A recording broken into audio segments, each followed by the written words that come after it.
Council will come to order.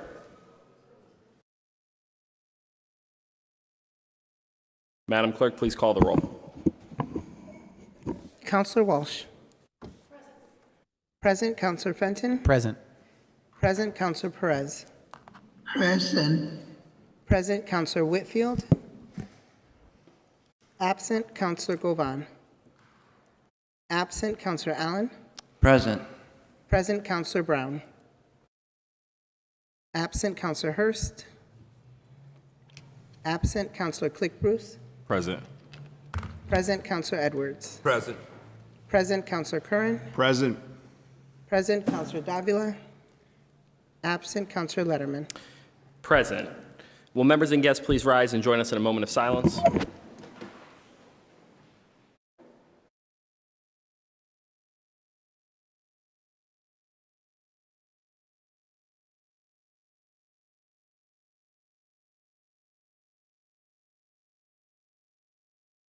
Please remain standing for the Pledge of Allegiance.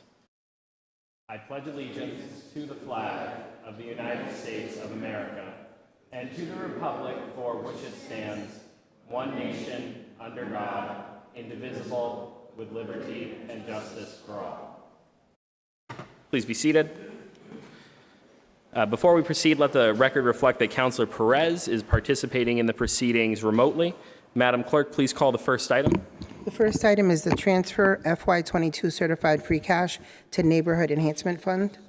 This item was continued from our last meeting due to the invocation of Rule 20. I understand the Comptroller has issued a report and a Finance Committee meeting was held on this order earlier today. So at this time, Councillor Allen, would you like to present the report of the Finance Committee? Yes, Mr. President. We held a Finance Committee meeting at 5:30 p.m. today.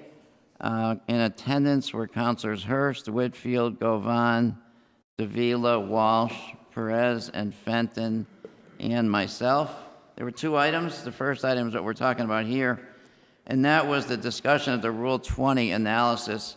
Comptroller Pat Burns gave his report verbally. We all had seen it, his written report, and basically said it certified that there is $3 million there. He certified that that was available, and which means it was a positive report. And then Tim Sheehan, Chief Development Officer, and Tina Quagliato-Sullivan and Lindsay Hackett spoke at different times on the makeup of the Neighborhood Enhancement Fund. Tim talked to a great degree about how it would work, and Tina supported that with a little more detail. And there was a pretty robust discussion, I'd say, for 20 minutes, 25 minutes, on how that money would be analyzed, would be distributed, et cetera. We never voted because we had the three members of the Finance Committee there at the beginning, but Councilor Whitfield and Councilor Govan, the other two members, had to leave the meeting. So we never took a vote. I was the only person there at the end.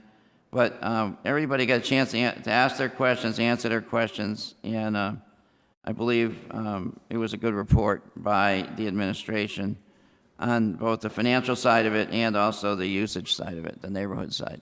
So that's my report. Thank you, Councillor Allen. Mr. Burns, would you like to speak also to your report?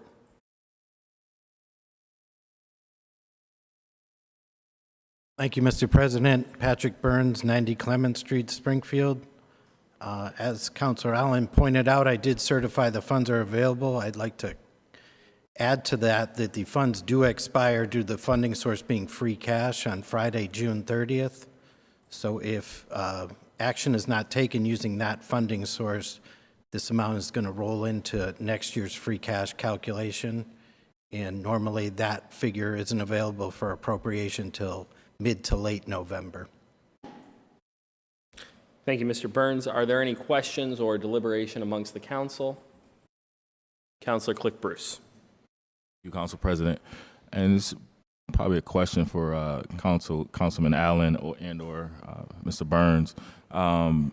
Did we discuss a process and how the neighborhoods would apply for the funding?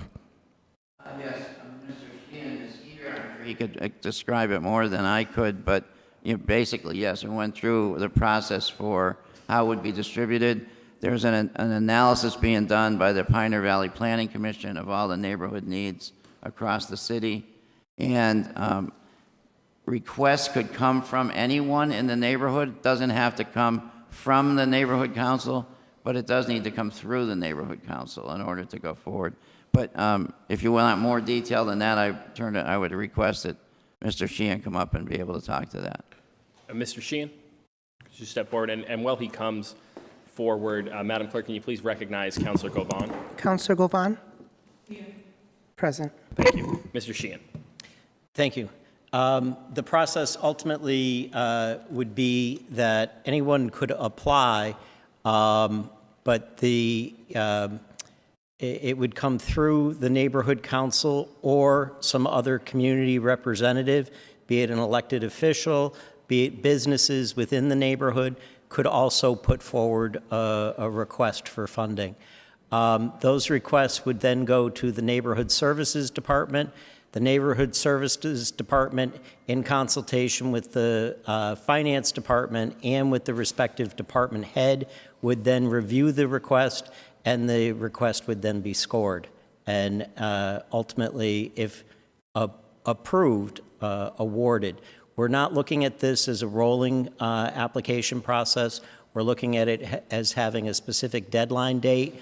We're hopeful that within 90 to 120 days, we can review the applications that come in and ultimately get to awards.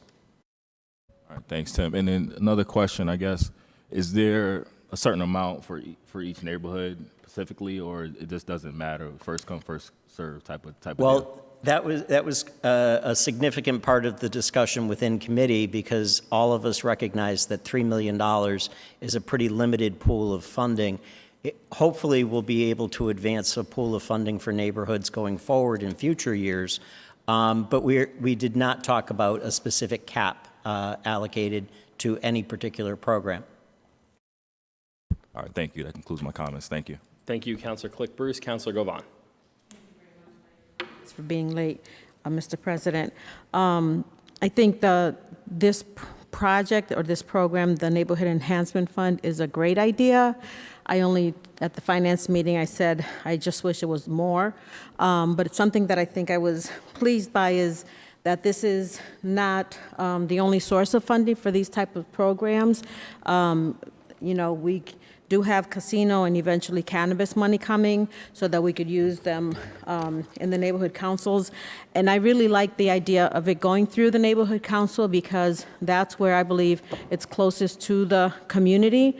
I know we as city councilors are close to our community. However, at the neighborhood councils is where I think the people come out. And I think you all did a really good job with the Neighborhood Stabilization Fund, the ARPA money that the neighborhood councils got, as well as the Economic Recovery Fund that you had. And they were very supportive with the neighborhood councils, doing technical assistance, even, to the last day, that was actually today, to get reimbursed for the Neighborhood Stabilization Fund. They helped the Indian Orchard Citizens Council a lot. So I really like this program, and I would hope that we could pass it today.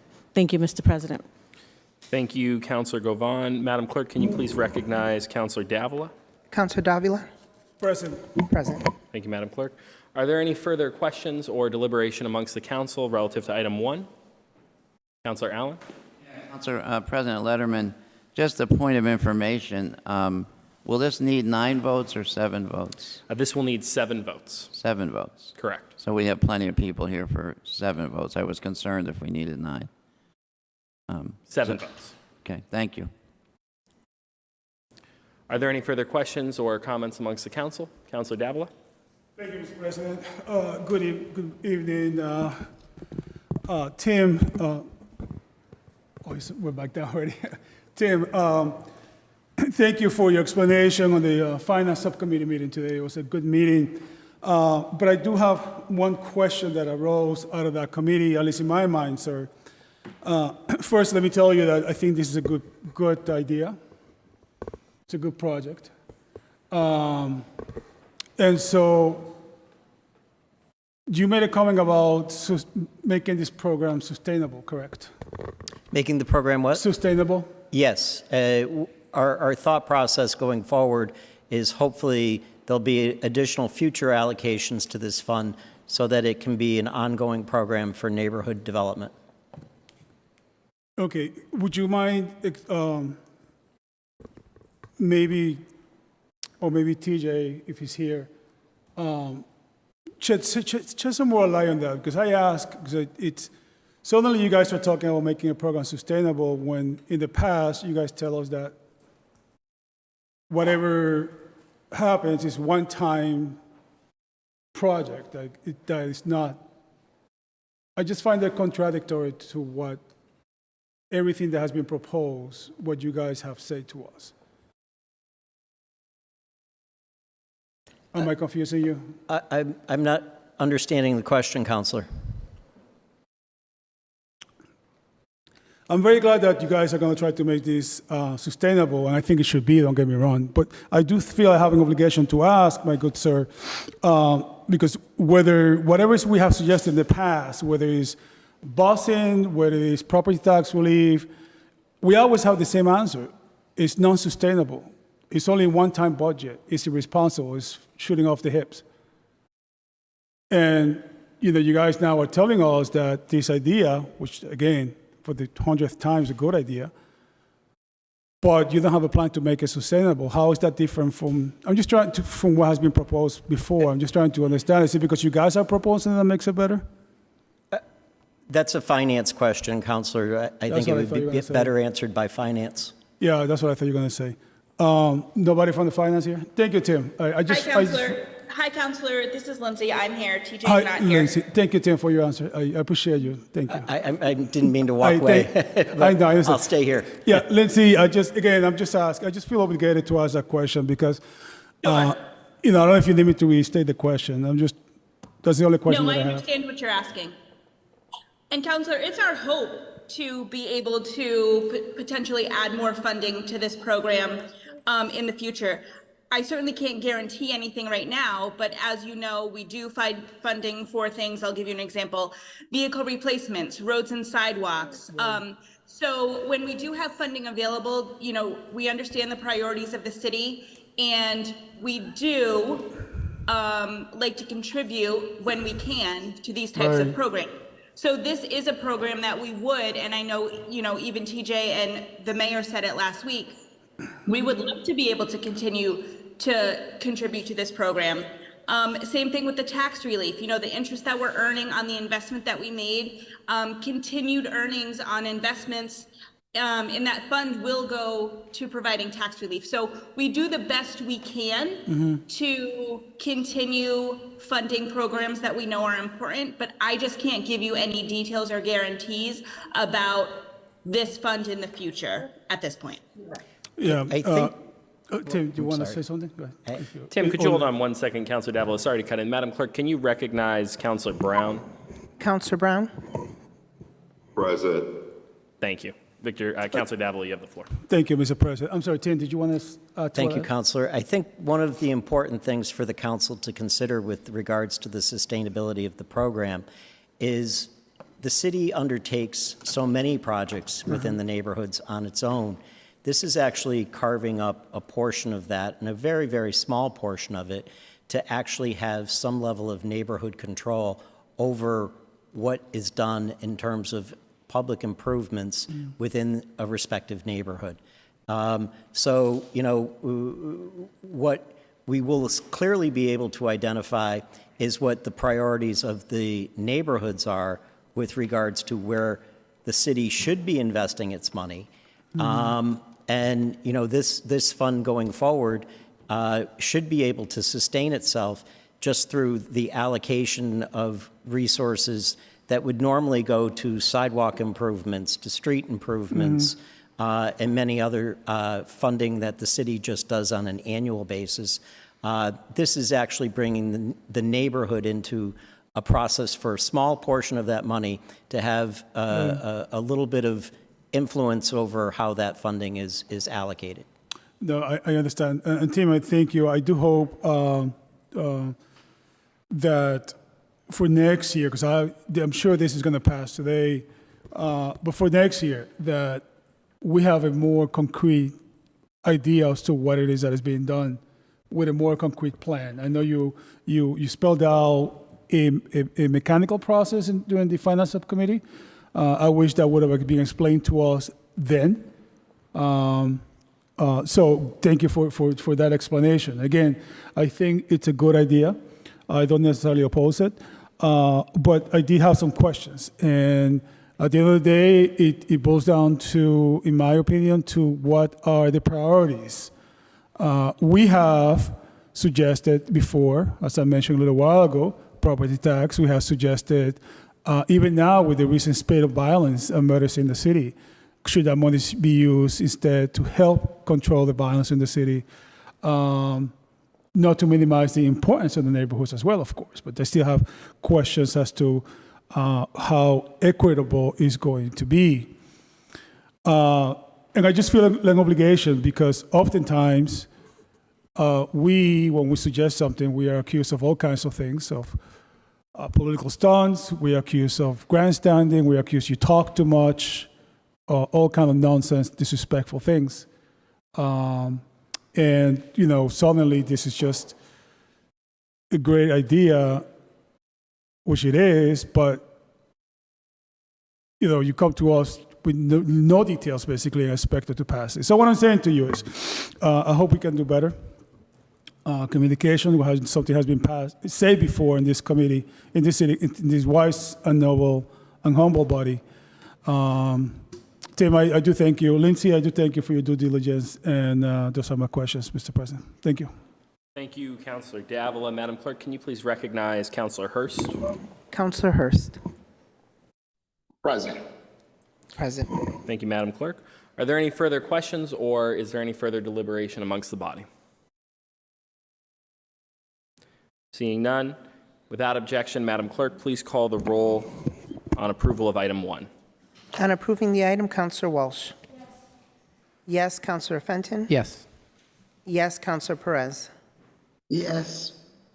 Yes, Councillor Whitfield absent. Councillor Govan. Yes. Yes, Councillor Allen. Yes. Yes, Councillor Brown. Yes. Yes, Councillor Hurst. No. No, Councillor Click Bruce. Yes. Yes, Councillor Edwards. Yes. Yes, Councillor Curran. Yes. Yes, Councillor Davila. Yes. Yes, Councillor Letterman. Yes, the votes are sufficient. The order is approved. Madam Clerk, can you please call item 2? Item 2 is for reserve for contingencies to the fire salaries and wages in the amount of $270,000. Deputy Caffa? Thank you, Mr. President. Lindsay Hackett, 80 Tamarack Drive in Springfield. This order is to transfer $270,000 from the reserve for contingency line over to the fire department's personal services salary line. And this is just due to a shortfall due to the IAFF settlement retro that was paid last week. And this will clear their deficit through the end of the fiscal year. Thank you, Ms. Hackett. Are there any questions for the Deputy Caffa?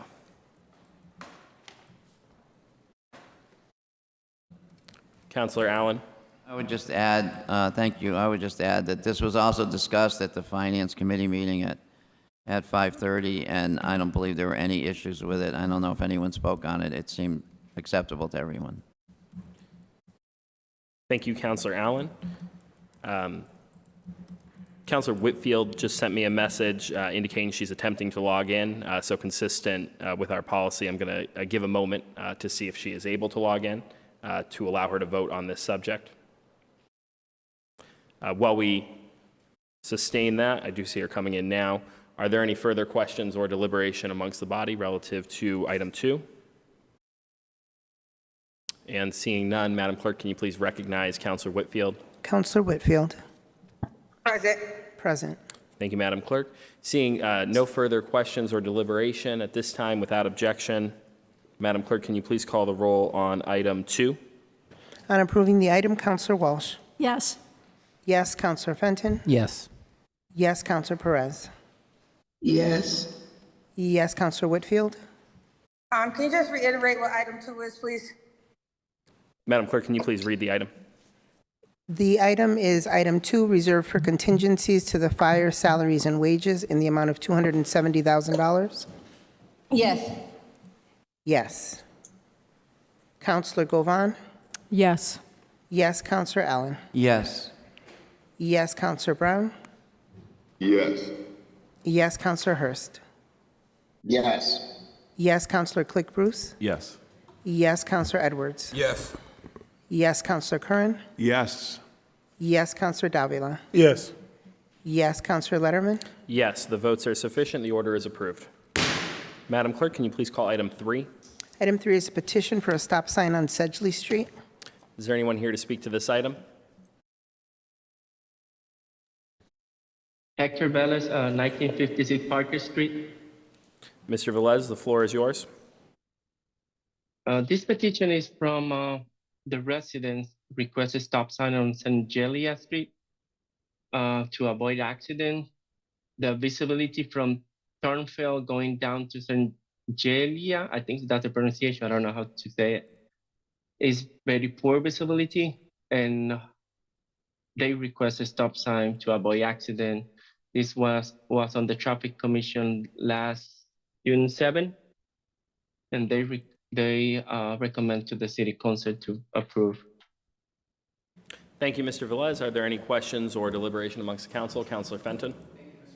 Just to say that the neighborhood council is in support of this petition, as am I. Thank you, Councilor Fenton. Are there any further questions or deliberation?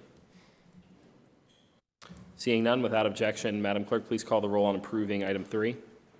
On approving the petition, Counselor Walsh? Yes. Yes, Counselor Fenton? Yes. Yes, Counselor Perez? Counselor Perez? Yes. Yes, Counselor Govan? Yes. Yes, Counselor Whitfield? Yes. Yes, Counselor Allen? Yes. Yes, Counselor Brown? Yes. Yes, Counselor Hurst? Yes. Yes, Counselor Click Bruce? Yes. Yes, Counselor Edwards? Yes. Yes, Counselor Curran? Yes. Yes, Counselor Davila? Yes. Yes, Counselor Letterman? Yes, the votes are sufficient. The petition is approved. Madam Clerk, please call the next item. The next item is a petition for Berkshire Avenue, no parking. Mr. Velez? This petition is from the police. They request no parking from Bay Street, 1,000 feet on Berkshire Ave on the east side. People are parked, I think it's from the project park on the other side of Berkshire Ave, and it's a traffic lane, and the people, there's a business in the other side, I think it's the Chinese restaurant, and people have, with the cars having problems getting out of that small, I don't know, it's not a shopping mall, it's a small business right there. They can see what's coming from Berkshire Ave on the westerly direction. Yeah. Thank you, Mr. Velez. Are there any questions from the council? Seeing none, without objection, Madam Clerk, please call the roll on approval of the, oh, I'm sorry, Counselor. Counselor Whitfield.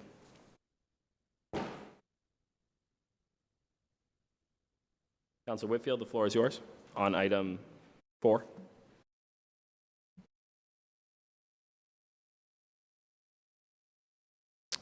Counselor, I can see you're unmuted, but we cannot hear you.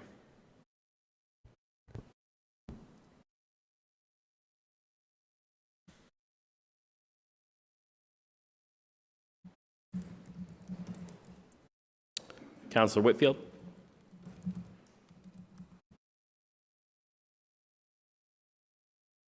Can you hear me now, Mr. President? We can hear you now, Counselor Whitfield. The floor is yours. Thank you. I'm just curious to know for sure how many businesses will be impacted, because what I've noticed is that sometimes when we put no parking signs, it does impact the businesses. It's happened on the State Street corridor where there's a row of small businesses right before you get to Mass Mutual. And a lot of them are now complaining that they have no parking for their businesses. So I'm just curious to know. And did this petition go to the neighborhood council. Thank you, Councilor Whitfield. Mr. Velez?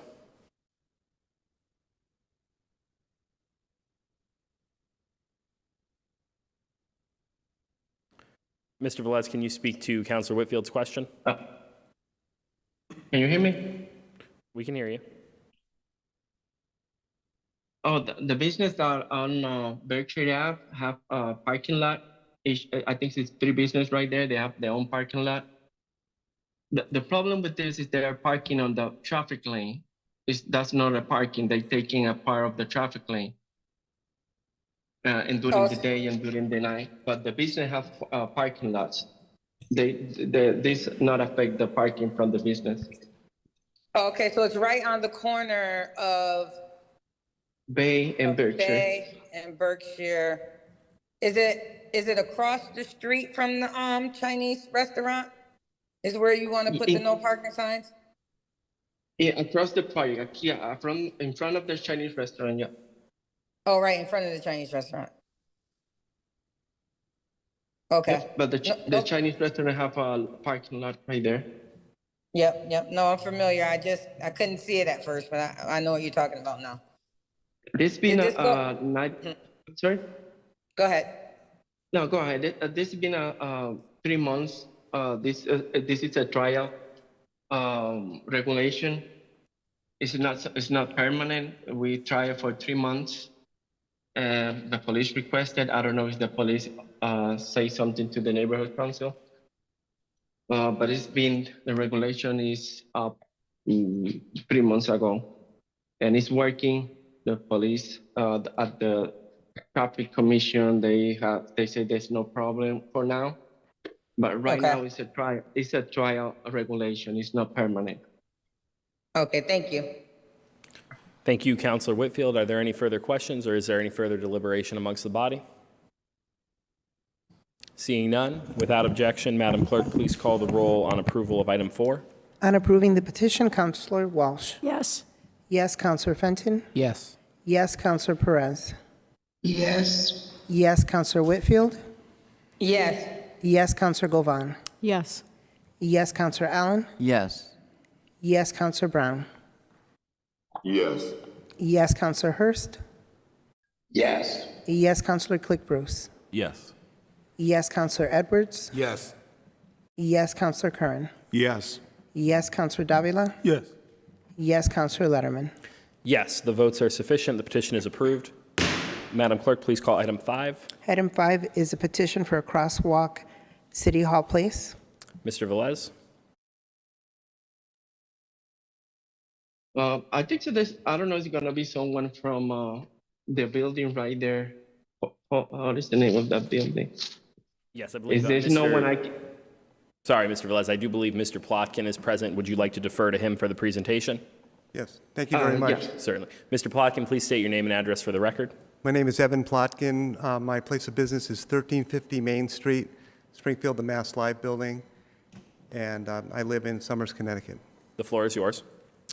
So we are proposing to move a crosswalk from City Hall Place, maybe 10, 15 feet, to be contiguous with a new pedestrian walkway that we're creating on the plaza of 1350 Main Street.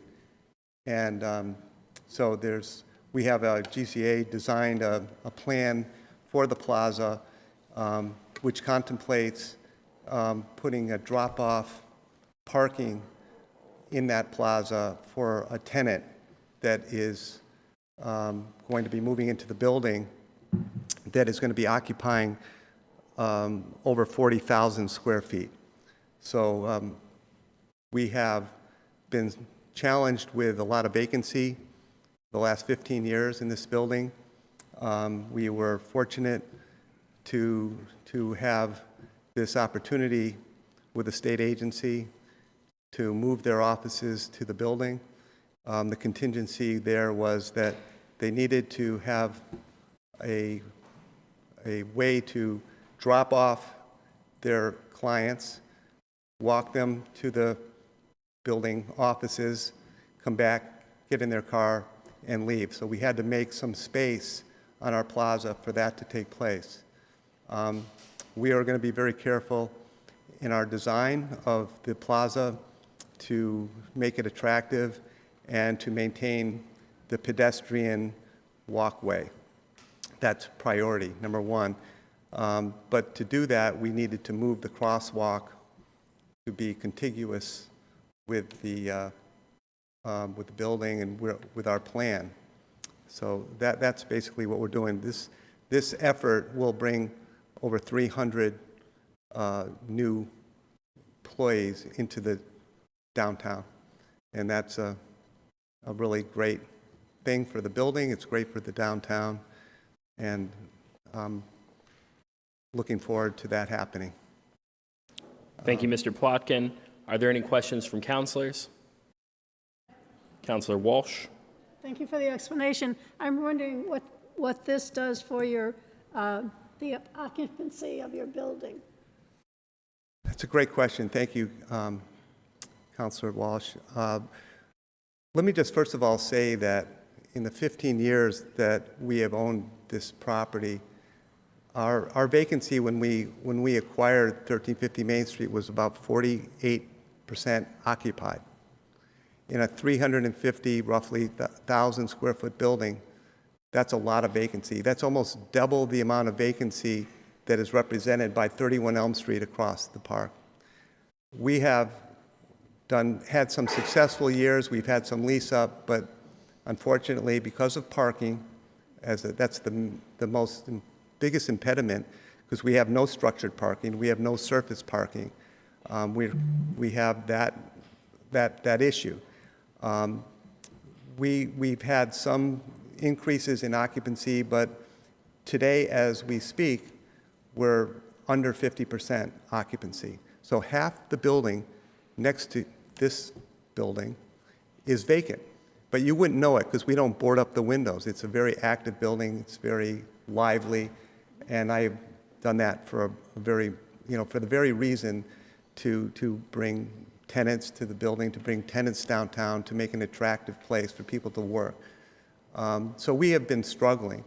So we have this opportunity now to bring this, basically it's 40,000 square feet for this tenant, but there's another state agency that moved in. So that's 60,000 square feet in the last year and a half that we have, that we'll be developing in that building, which will completely turn the numbers around from 40% up to closer to 70%.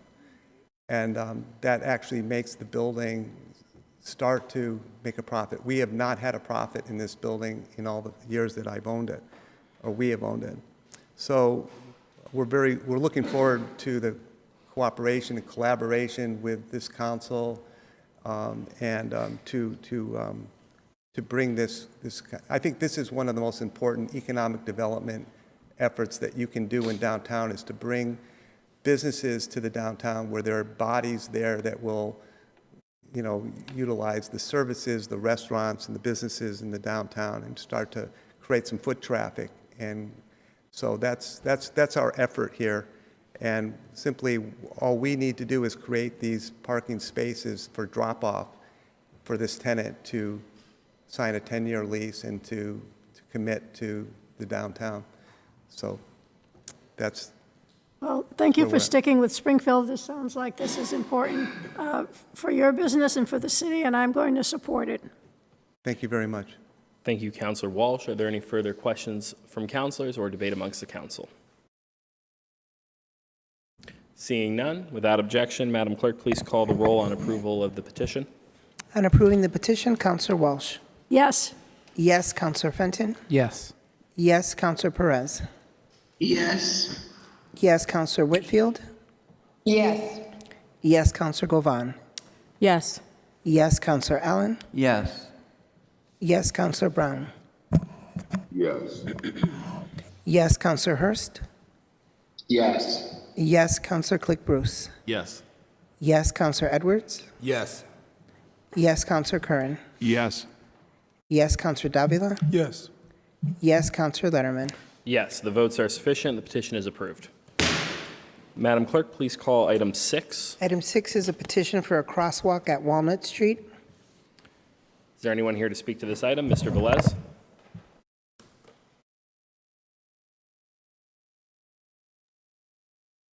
Can you hear me? We can hear you. This petition is from Mason Wright Foundation.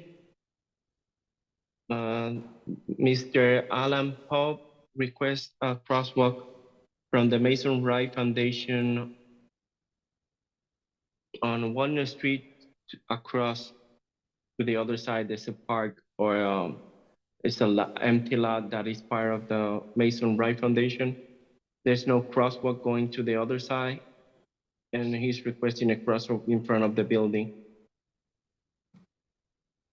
Thank you, Mr. Velez. Are there any questions from the council? Councilor Edwards? Requested by the Mason Wright Foundation. I believe, a couple of years ago, this council approved the transfers of a city property across the street from Mason Wright. They created a park on their own dime. They've maintained it's a beautiful park, and it's done in honor of Primus Mason, one of the early black entrepreneurs of the city of Springfield. In this facility here is our seniors. Upstairs and on the basement floor is childcare. By creating this crosswalk, it would improve the safety of the residents, many of using walkers who are trying to go across busy section of Walnut Street from the west side to the east side. There is no opposition from the neighborhood council, and I would hope that the council would support this. Thank you, Councilor Edwards. Are there any further questions or discussion amongst the council? Seeing none, without objection, Madam Clerk, please call the roll on item 6. On approving the petition, Councilor Walsh. Yes. Yes, Councilor Fenton. Yes. Yes, Councilor Perez. Yes. Yes, Councilor Whitfield. Yes. Yes, Councilor Govan. Yes. Yes, Councilor Allen. Yes. Yes, Councilor Brown. Yes. Yes, Councilor Hurst. Yes. Yes, Councilor Click Bruce. Yes. Yes, Councilor Edwards. Yes. Yes, Councilor Curran. Yes. Yes, Councilor Davila. Yes. Yes, Councilor Letterman. Yes, the votes are sufficient. The petition is approved. Madam Clerk, please call item 7. Item 7 is a petition for a crosswalk at Bay Street. Mr. Velez? Yes, there's supposed to be a teacher, but it's not there. I can explain a little bit. This petition is a request for a crosswalk from Central High, from the bus stop crossing Bay to the other side near the gas station Pride. This is an effort from the teacher and student. I think so was a class. They have to create and send the petition. And they're requesting a crosswalk for the safety of the student to cross to the other side. They cross to go to the gas station to buy candies or to the juicy place. And they want to feel safe to cross from the school to the other side. There's no crosswalk right now. There's one on the intersection, but it's a little bit farther away. And there's 2 bus stops right there when the area that they recommend the crosswalk. Thank you, Mr. Velez. Councilor Brown? Thank you, Mr. President. And I want to thank you, Hector, Mr. Velez, for the work that you do. This is something that is very important, especially in that area. During certain times of the day, you'll get a rush of children or young adults who will cross the street regularly. It's very, very, very, it's like very high traffic. The speed level is very high. So it's something that we definitely need. Now, is it just a simple crosswalk, Hector, or is it going to be something a little bit more complicated than a crosswalk? Because it's something that definitely is needed, but we need something more than a crosswalk. Is it just a crosswalk? It's not just the paint. They have to have flashing beacons when the Okay. student gonna cross. They have Okay. we have a solar one that they don't need electricity. They work with solar panel, and they have a flashing beacon when anytime that people wanna cross. Okay, yes, because that we've been needed. Just to everyone, we definitely been needed that. It's a very dangerous area. So I'm definitely in support of something that we definitely need for the safety of the kids. And I do thank you, Hector, for the work that you're doing. Thank you, Mr. President. Thank you, Councilor Brown. Are there any further questions from the council or deliberation? Councilor Walsh? That I attended the Traffic Commission as a representative of the City Council, and that the faculty and staff of Central High School made a very significant presentation for the passage of this for the safety of their students, and they worked with a lot of their students. And I'd say there were at least a half dozen faculty members attended the meeting and would like to see this pass for their students. Thank you, Councilor Walsh. Are there any further questions, or is there any further deliberation? And is there anybody present from the school in the audience? Does not look like there is, but just wanted to make sure. Seeing none, without objection, Madam Clerk, please call the roll on approval of the petition. On approving the petition, Councilor Walsh. Yes. Yes, Councilor Fenton. Yes. Yes, Councilor Perez. Yes. Yes, Councilor Whitfield. Yes. Yes, Councilor Govan. Yes. Yes, Councilor Allen. Yes. Yes, Councilor Brown. Yes. Yes, Councilor Hurst. Yes. Yes, Councilor Click Bruce. Yes. Yes, Councilor Edwards. Yes. Yes, Councilor Curran. Yes. Yes, Councilor Davila. Yes. Yes, Councilor Letterman. Yes, the votes are sufficient. The petition is approved. Congratulations and well done to the students. Madam Clerk, can you please call item 8? Item 8 is for a special permit to convert an existing static non-accessory billboard sign into a digital non-accessory billboard sign at the property known as Southside Clinton Street.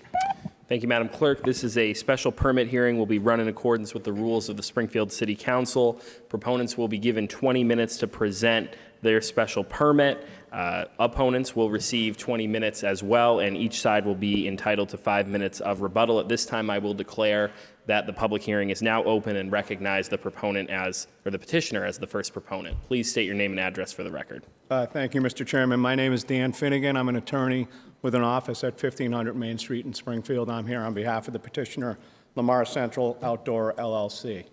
The request tonight is to convert an existing static non-accessory sign or billboard into a digital non-accessory sign. The sign is located at SS Clinton Street, south side of Clinton Street. The property that's on is owned by Parkview South LLC. There's a letter from that entity that you'll find in your packet. The property is zoned Industrial A, which is the appropriate zone to locate a digital billboard in. The sign's allowed by Article 9 of the zoning ordinances, Section 9.9.30. The proposal's been reviewed by the Office of Planning and Economic Development. They found that it meets all applicable zoning requirements, and they recommend approval. The petitioner has also met with the New North Citizens Council, and a letter from that council is also in your packet. They also support the approval of the request. The property is located adjacent to properties with commercial and industrial uses. As listed in the plans that have been filed with the council and also in the Office of Planning and Economic Development report, to the north of the site is Interstate 91. To the south are railroad tracks and an electrical substation. To the west is vacant land, which is zoned Industrial A, as well as the riverfront. And to the east are the railroad tracks and a bus maintenance facility. So it's an existing sign in a location that's surrounded by industrial or commercial uses, and it meets all of the applicable zoning requirements. With me tonight is Pat Keogh. Pat is the senior real estate manager for Lamar, and if you have any questions, we'd be happy to answer them. Thank you, Attorney Finnegan. We ask that you step aside at this time. Are there any further individuals present in person or virtually to speak in favor of the special permit? Say again, are there any other individuals present to speak in favor of this special permit, either in the chamber or virtually? Seeing none, are there any individuals present to speak in opposition to this special permit in the chamber or virtually? Say again, are there any individuals present to speak in opposition either in the chamber or virtually? Seeing none, while the hearing remains open, are there any questions from members of the council for the petitioner? Councillor Fenton? Phil, Phil, when we've done a couple of these and they seem to be a big success, so I don't have any necessary problem with this site or location, but the last one that we approved, which is in the same vicinity, it was a part of an urban renewal plan.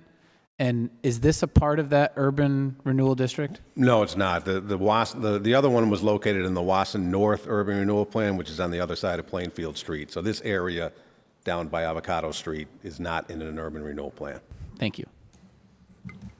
Thank you, Councillor Fenton. Councillor Brown? Thank you, Mr. President. I'm just curious, what are you actually going to put on the actual billboard? Please state your name and address for the record. Pat Keel with Lamar Central Outdoor LLC. I live at Tanglewood Drive in East Long Meadow. Floor is yours. What was the question again, Councilor Brown? What type, is it just going to be different type of advertisement going on it? It's going to be the same advertisements that we currently operate in the city. Primarily we're local businesses that we advertise. Nothing different than what we've done in the past. Okay, and the only reason why I asked, I definitely, I love the idea, I definitely support it, but just of late, if you go right there next to the one-stop package store on Boston Road, there's advertisement for fireworks. And I just don't understand how someone can advertise for fireworks and they're illegal. You guys don't plan to put fireworks on it, advertisement ever, do you? I don't know that answer. It depends on what our sales team brings in that month. So you're saying it's possible that you might put the fact that you can buy fireworks from like New Hampshire, like the one on Boston Road, you might actually advertise firework sales? On Boston Road, I'm not sure we would put it there. It'd be more primarily for the highways. But I'm saying you would advertise firework sales possibly there, correct? Yes, possibly. And that's kind of where I kind of, I don't know what we can do about that. I know we might have to work on a state or city level, but you know, during the 4th of July weekend, we have we have elderly, we have people with military issues, just people with issues, and we have a very hard time with fireworks, and they're illegal. And for some reason, I just don't understand. Is there a lawyer or someone available? Why can they advertise an illegal product on a billboard? Councilor, this is Dan Finnegan again. I'm not familiar with the sign that you're referencing. If they're advertising it where it is legal, up in New Hampshire or whatnot, it can direct, I guess, consumers up there, but I'm just speculating. I'm really not familiar with the sign that you're referencing or what it says exactly. But certainly it's not going to sanction the buying of fireworks in Massachusetts where they're illegal. Well, it's advertising Springfield residents to go and get them, and they're going to bring them back here. Well, it's illegal for them to use them in Massachusetts, so I don't know that Lamar can control, you know, if the residents are going to engage in illegal activity, I don't know what Lamar can really do about that. I'm not, you know, I'm not really, you know, I'm not, I do believe it isn't, if I'm correct, now, the name recall, I do believe there is one on Boston Road. I do believe that is someone, Lamar, who owned that. Now that it does cross my mind. But I don't, it has nothing to do with him. I don't want to hinder a businessman or anything. It might have to do more with the legality of things. Is there anyone, as far as the city go, why are they able to advertise an illegal product on a billboard? Is there somebody from the city? Is that something they can legally do? Attorney Shea or Phil? Speak to Councilor Brown's question. You'll have to bear with me. I've got laryngitis. So, what's the question? Fireworks are illegal. There's billboards that they have right there on Boston Road that are advertising an illegal product that people can go and sell and go and buy fireworks. Is that legal? How can they legally do that? The only answer I can give you at this point would be it could be a First Amendment argument that you can't regulate speech. It may be illegal in Massachusetts to sell them, but I'm not so sure you've got a right where you couldn't put it on an advertising billboard to advertise them, and direct them to someplace else. That's the best I can give you an answer for. So if Amsterdam now wants to have like illicit drugs, they can now advertise on billboards?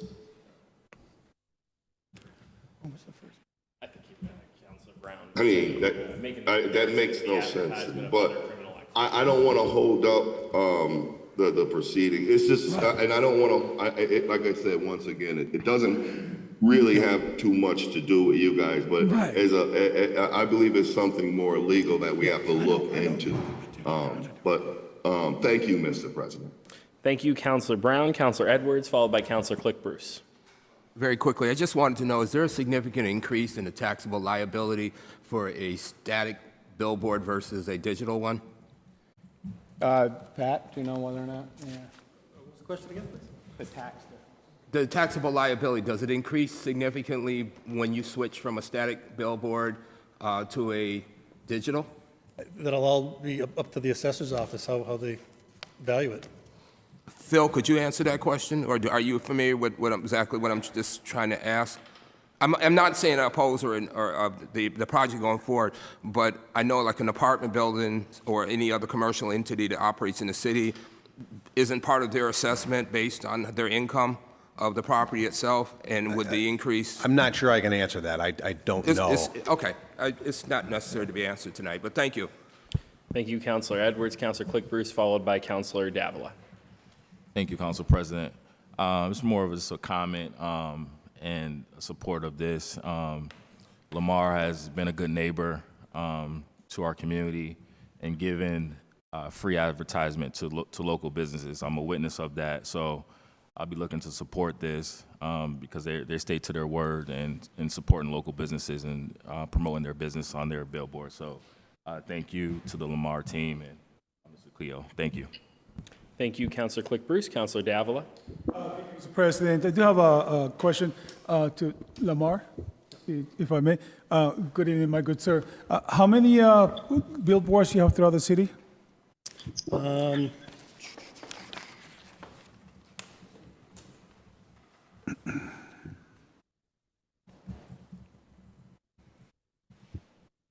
A rough estimate is fine. You don't have to give me exact numbers.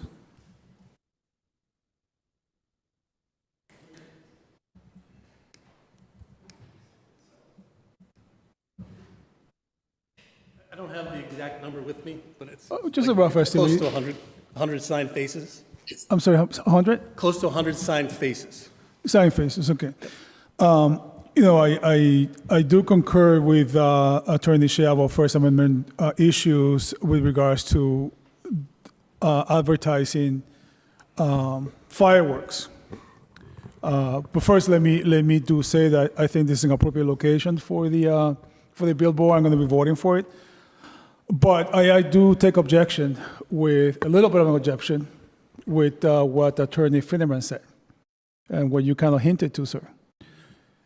That basically you can advertise pretty much whatever you want as long as they pay you. right? That we cannot. I'm not looking for a comment from the attorney. I want to tell you directly. You know, I understand the power of the good old buck. I get it. Good for you. But I do take objection to that. In terms that this council, a couple years ago, I authored myself, and this wise and humble body passed legislation addressing illegal fireworks. This place looked like a battlefield about 2 years ago, maybe even a year ago. We were getting complaints from elderly, homeowners, veterans.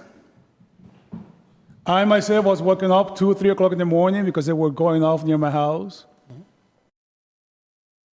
And you, by advertising this, are contributing to that problem.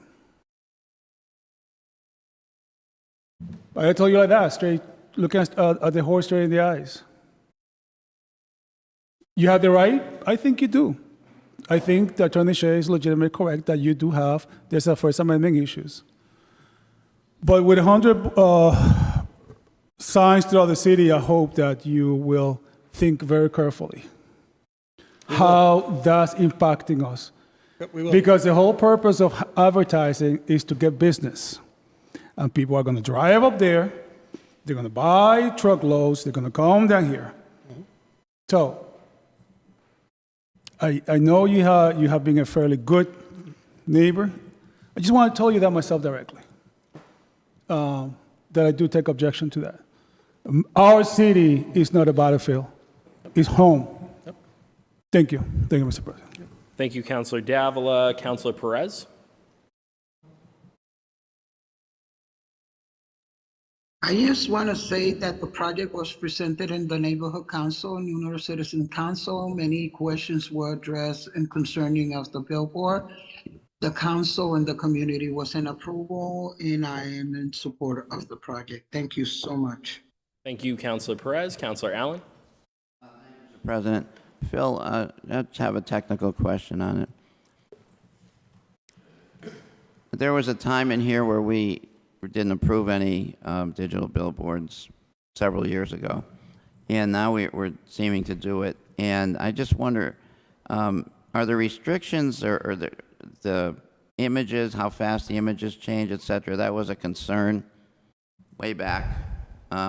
Is that all settled? Are there standards in this that the state has, and do all the ones that come into us have to meet those standards? Yeah, they all have to meet the zoning standards and the state regulations. I believe on our zoning, and I haven't looked at it in a while, I think it's every 10 seconds you can change. But yes, they are regulated by our zoning as well as the state regulations. Okay, great. Thank you. Thank you, Councilor Allen. Are there any further questions for the petitioner while the hearing remains open? If there are no further questions for the petitioner, then at this time I'll now declare that the hearing is closed. Is there any deliberation amongst the council prior to our vote? Seeing none, without objection, Madam Clerk, please call the roll on approval of the special permit. 2/3 majority vote is required. On approving the special permit, Councilor Walsh. Yes. Yes, Councilor Fenton. Yes. Yes, Councilor Perez. Yes. Yes, Councilor Whitfield. Yes. Yes, Councilor Govan. Yes. Yes, Councilor Allen. Yes. Yes, Councilor Brown. Yes. Yes, Councilor Hurst. Yes. Yes, Councilor Click Bruce. Yes. Yes, Councilor Edwards. Yes. Yes, Councilor Curran. Yes. Yes, Councilor Davila. Yes. Yes, Councilor Letterman. Yes, the votes are sufficient. The special permit is approved.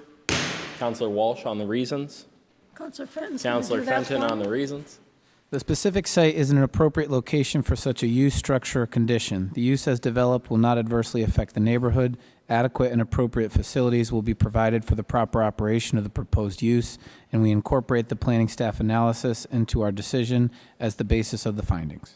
Thank you, Councilor Fenton. Is there any discussion on the reasons? Seeing no discussion at this time without objection, Madam Clerk, please call the roll to approve the reasons. On approving the reasons, Councilor Walsh. Yes. Yes, Councilor Fenton. Yes. Yes, Councilor Perez. Yes. Yes, Councilor Whitfield. Yes. Yes, Counselor Govan. Yes. Yes, Counselor Allen. Yes. Yes, Counselor Brown. Yes. Yes, Counselor Hurst. Yes.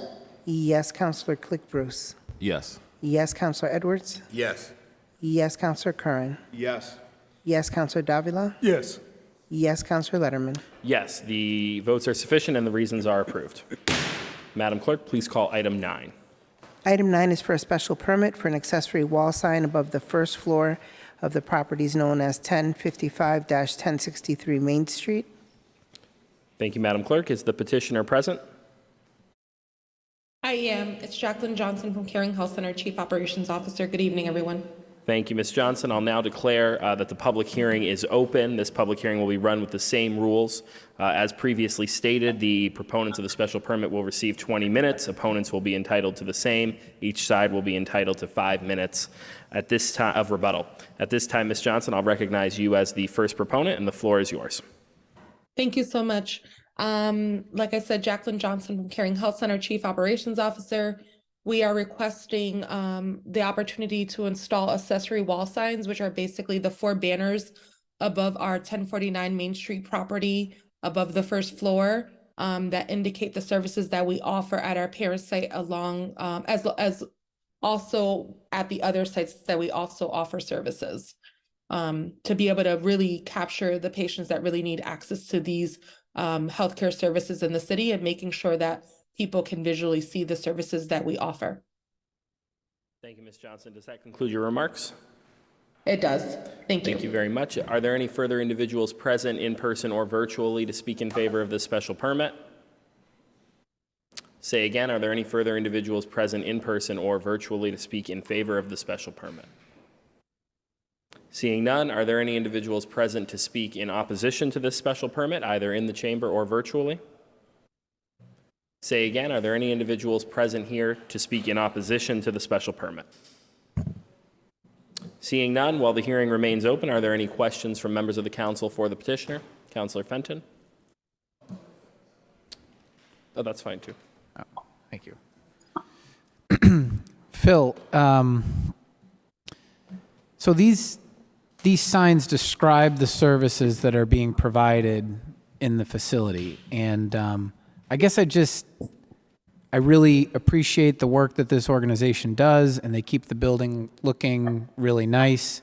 But I don't want to set a precedent that we're going to start allowing Main Street businesses to describe the services that they're providing on the front of their building. So my initial reaction to this is that I'm concerned about that. I'm not aware of any other business that does something like this in that corridor. Are you aware or familiar with any other business that has signs that do that? Theoretically, you could do it on your ground floor sign. You know, the CVS's of the world have the photo and the pharmacy and this just happens to need a special permit because it's above the first floor. So if all these uses were incorporated into a wall sign that was on the first floor, as long as it met the zoning, which is pretty liberal as far as zoning goes, you are allowed to advertise. We used to have years ago, before the zoning was rewritten, you could have one sign, period, that identified your use. Right. So all those signs that you saw, and I use CVS as the example because the one that pops out where you see the pharmacy and the 1 hour photo and all the other ones, those weren't technically allowed. You were allowed to say you were a CVS.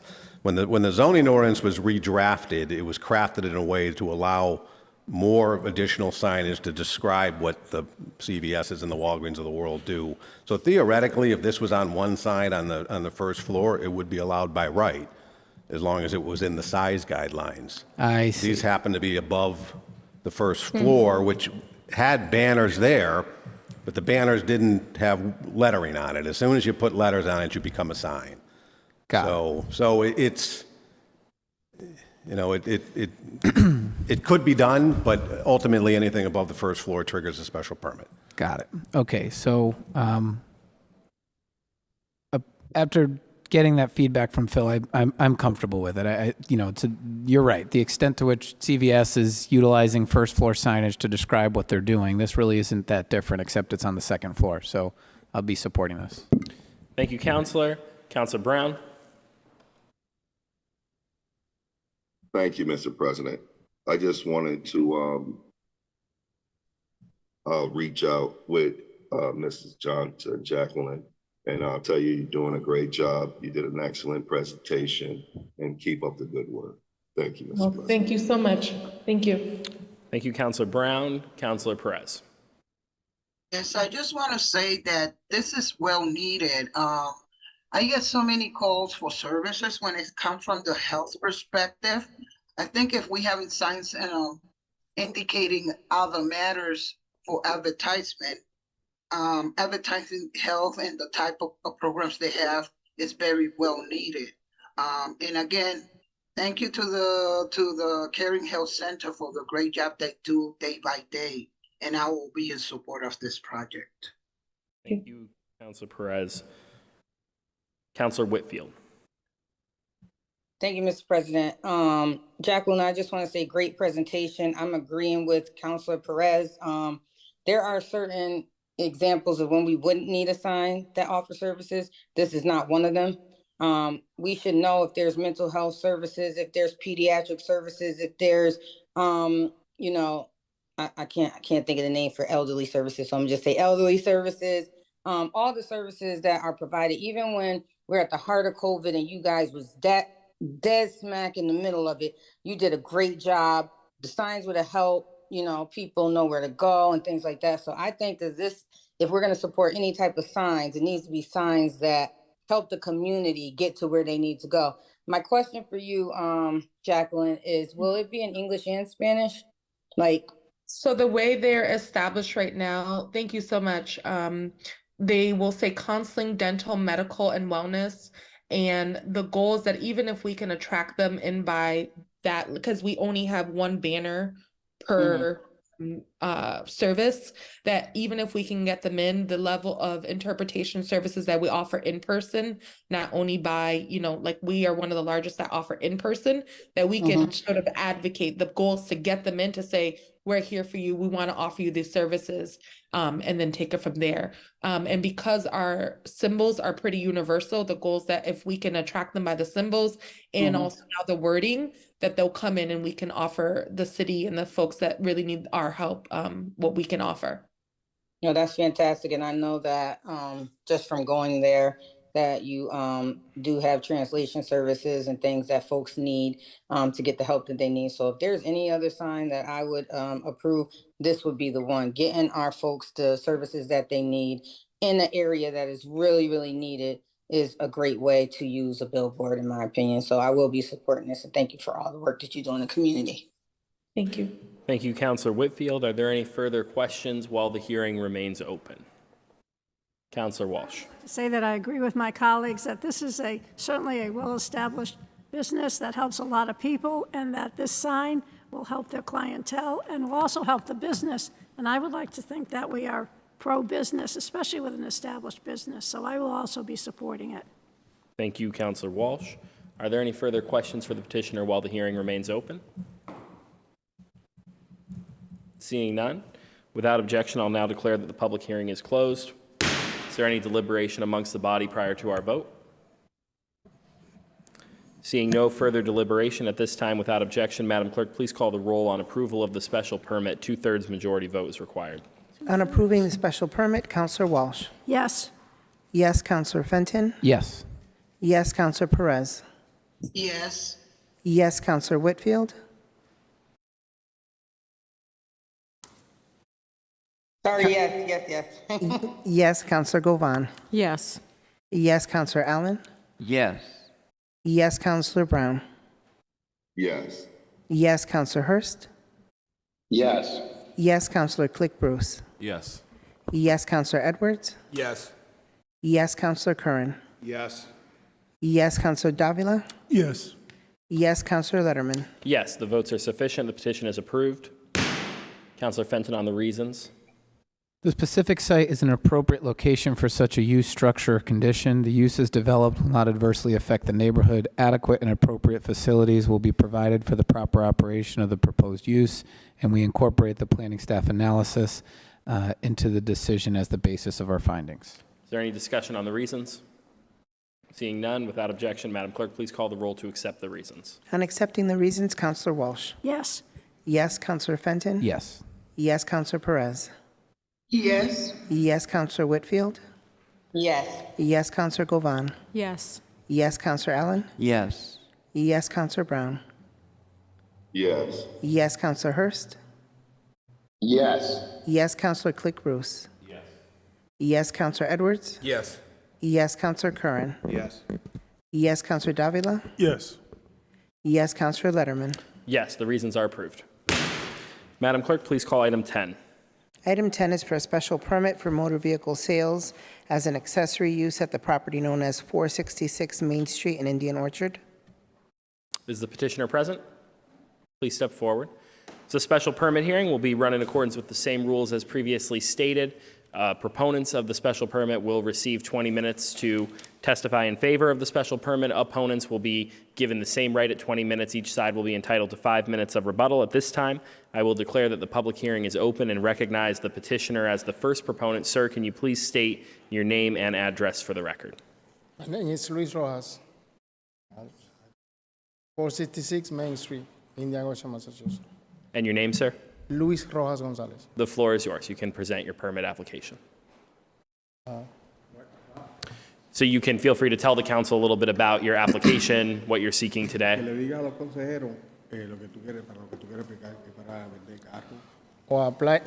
have to apply because I applied for a special permit to be used auto sale.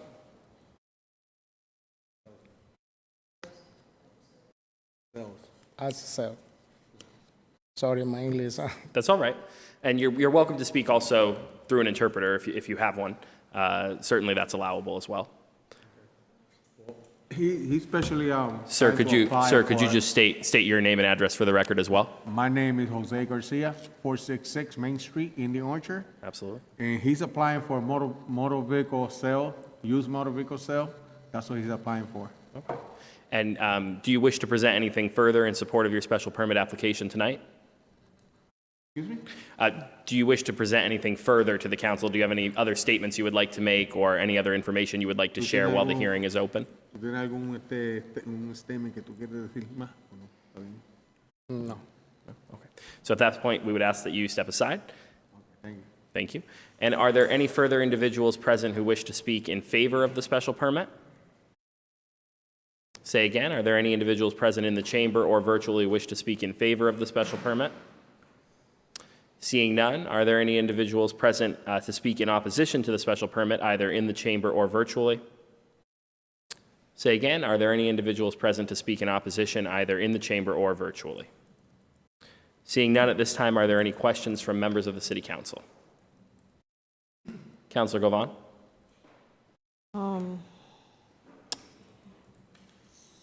So I know that the petitioner was scheduled to be present at the Indian Orchard Citizens Council meeting, and we didn't see you.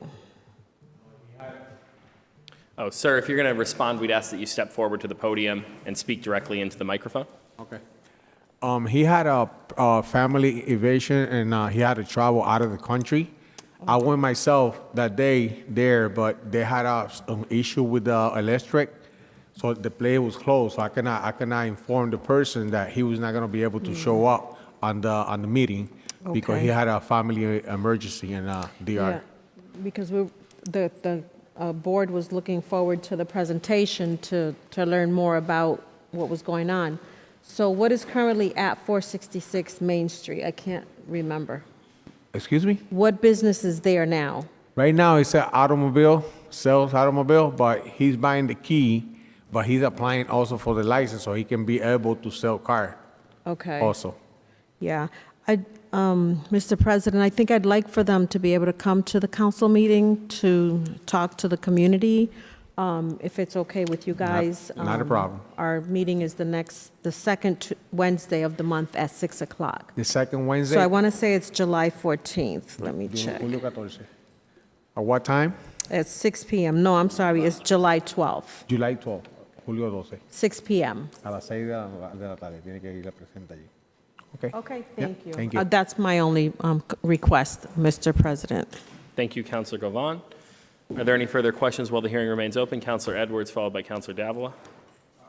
Thank you, Mr. President. Phil, could you speak on the recommendations to continue? Yeah, I'm asking that this be continued as well. You know, when I visited the site, you know, I was not overly impressed with the state of the property. My first concern was the parking where the cars are going to be shown was packed. You know, there's a number of vehicles, a number of inoperable and unregistered vehicles in the lot now. So I was concerned about where the used cars are going to be. Also, in the rear of the property, there's a number of junk vehicles that look like they have been there for several years. There's another kind of junk vehicles on the abutting property, but I realized that wasn't his. But there are 3 or 4 cars in the rear of the property. And, you know, it did not appear to be, you know, the tree belt was overgrown. There was a number of storage containers, which I don't think are permitted. So there's just a number of issues that I think need to be addressed. So I was going to have this continued, have the petitioner make an attempt to address these and then come back for full approval. Thank you, Councilor Edwards and Phil. Councilor Davila. Thank you, Mr. President. Just have a question for the petitioner to Mr. Rojas, I believe. Senor Rojas. Did I hear correctly? You buy the business? If I just make sure I heard you if I correctly. buy the business? Are you trying to buy the business? Do you currently own the business? Yes. Yes to which one? You own it or you trying to buy it? I own the business. I rent the place. I'm not own the place, but I rent somebody. Or you rent, so you don't own the property? Yes. Okay, you own the, okay, I see what you're saying. Oh, Mr. Ross, thank you. I do look forward to hear more. I will highly encourage you, sir. Attend the council meeting, the neighborhood meeting that Councilor Govan just mentioned. I would strongly suggest that you make that meeting. ¿Entiendes? You got it? Make sure you go to the meeting that Councilor Govan for the neighborhood council. You must go. Yes. Yes. ¿Entiendes? Gonna be Got there. it? Okay. Thank you. Thank you, Mr. President. Thank you, Councilor Davila. Is there any further questions while the hearing remains open? Councilor Edwards. Continue this item. Councilor Edwards made a motion to continue with the hearing open. It's been seconded by Councilor Allen. Is there any discussion on the motion to continue? Seeing no discussion, Madam Clerk, please call the roll on the motion to continue with the hearing open. On continuing the item, Councilor Walsh. Yes. Yes, Councilor Fenton. Yes. Yes, Councilor Perez. Yes. Yes, Councilor Whitfield. Yes. Yes, Councilor Govan. Yes. Yes, Councilor Allen. Yes. Yes, Councilor Brown. Yes. Yes, Councilor Hurst. Yes. Yes, Councilor Click Bruce. Yes. Yes, Councilor Edwards. Yes. Yes, Councilor Curran. Yes. Yes, Councilor Davila. Yes. Yes, Councilor Letterman. Yes, the votes are sufficient. This special permit will be continued to the August 21st hearings meeting. Madam Clerk, please call item 11. Item 11 is for a special permit for an accessory wall sign above the first floor at the property known as 759 Chestnut Street. Is the petitioner present for 759 Chestnut Street? Please step forward. At this time, I will declare that the public hearing is open. Proponents will have the opportunity to present in favor of the special permit for 20 minutes. Opponents will have the same right.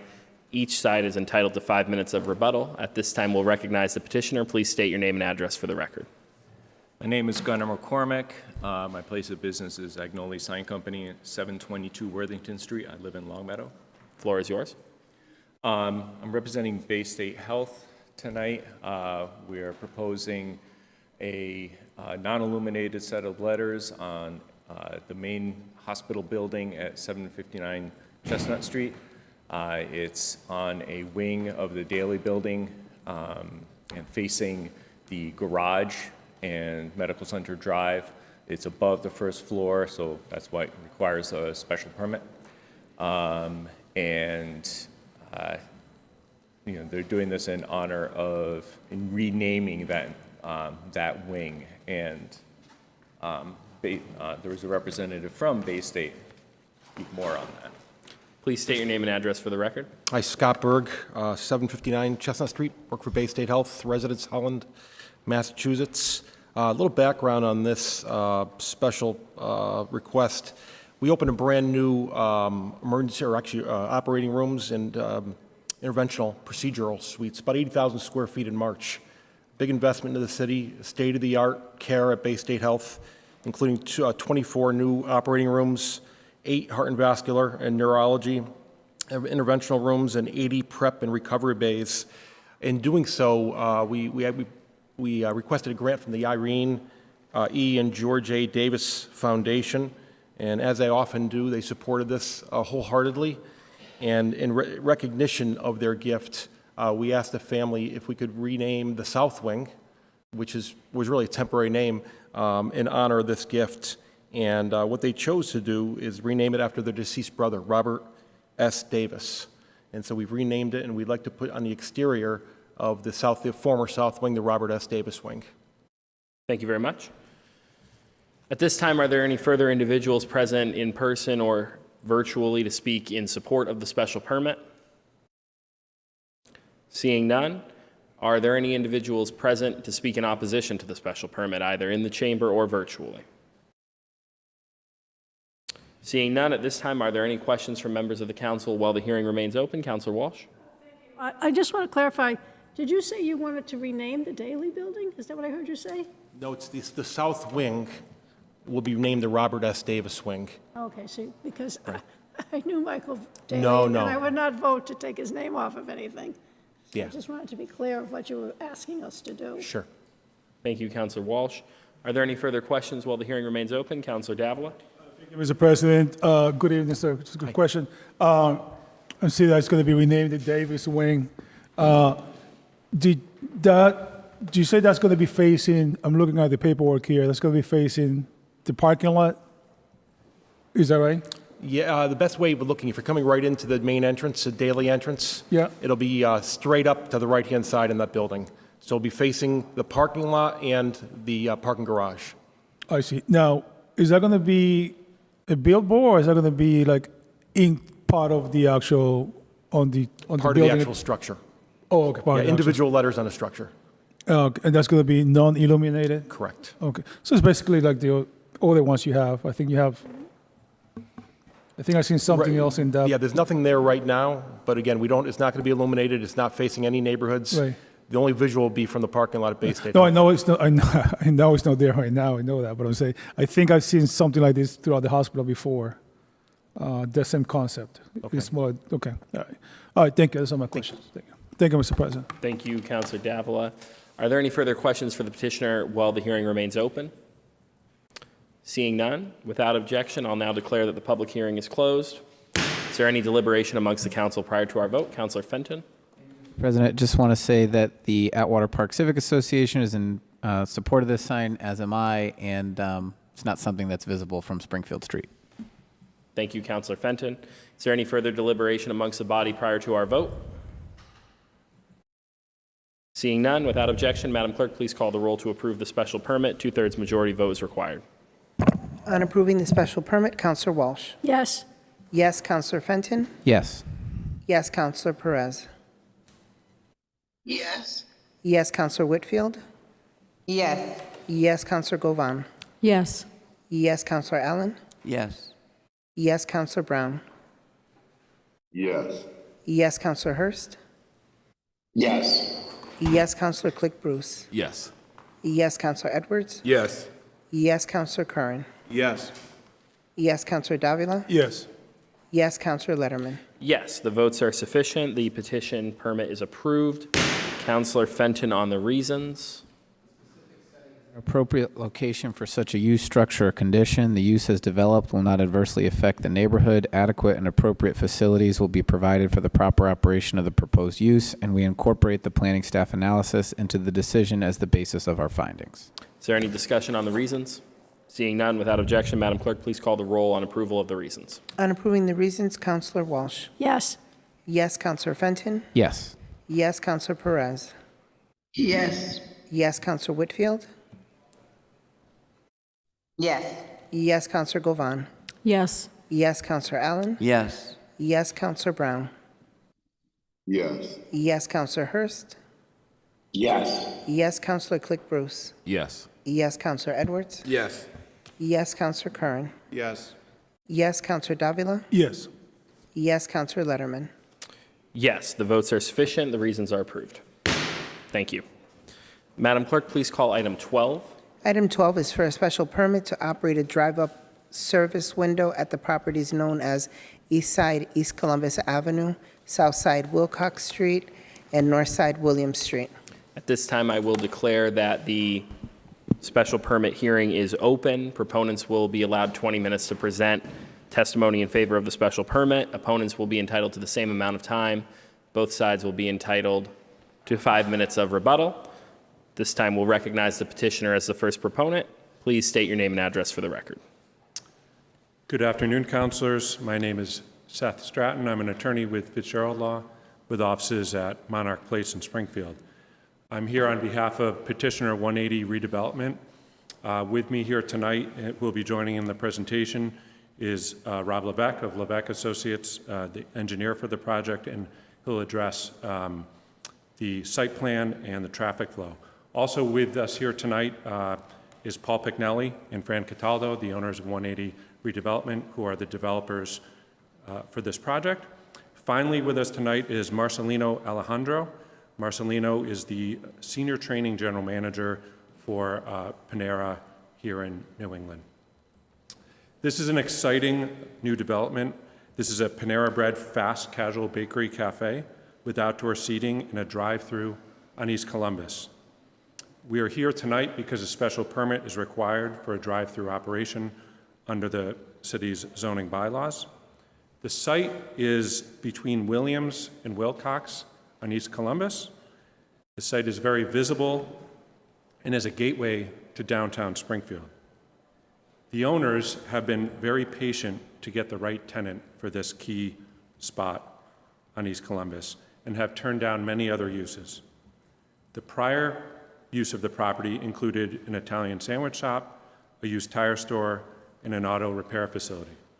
This use is less dense, and the building will be architecturally attractive. The owners are proud to bring the first Panera to Springfield. The development is also consistent with the goals of the MGM project, for instance, additional complementary development. PR Management Corp. Is the New England franchisee for Panera and will be the tenant. They operate over 40 locations throughout Massachusetts, including in East Longmeadow, Chicopee, West Springfield, Hadley, and Sturbridge. PR Management was awarded the 2023 Fast Casual Restaurant of the Year by the Massachusetts Restaurant Association. PR Management is committed to community involvement and philanthropy. They've previously supported the Food Bank of Western Massachusetts. Panera, as well as PR Management as a franchisee, embraces a corporate DE&I strategic framework, which is adopted and implemented at the franchisee level. The operations will be 7 days a week, 6:30 a.m. to between 9 and 10 o'clock, depending on what day of the week. It varies during the week and Saturdays and Sundays, but it will stay open no later than 10 p.m. It will create approximately 50 jobs. The developers have met with the South End Citizens Council and received a favorable vote in favor of the project from the Citizens Council. I believe Mr. Florian is here tonight to speak in favor. There is a favorable recommendation from the Office of Planning and Economic Development with conditions. We understand that there are some questions about traffic which Mr. Levesque will address. And finally, we would request one minor amendment to the recommended conditions to allow the typical language says that it be only the petitioner, but we would like it to be the petitioner or PR Restaurants LLC as assignee because they will be the tenant of the property and this is a use permit. So we'd request that minor amendment in the conditions. I'll turn it over to Mr. Levesque to address the site plan. Thank you, Attorney Stratton. Please state your name and address for the record. Yes, sir, Mr. President. Rob Levesque from our Levesque Associates, again here this evening for the proposed Panera Bread location here in East Columbus. So to bring you up to speed with the site and the surrounding uses, to the south of the property. I'm sorry, Mr. Levesque, could you please speak up? Yes, sir. Thank you. Is that better? Yes. Thank you. So to the south of the site is William Street. That's one way heading eastbound. To the north of the site is Wilcox. That's heading westbound. One way for both of those streets. We're proposing a 3,500 square foot Panera Bread building.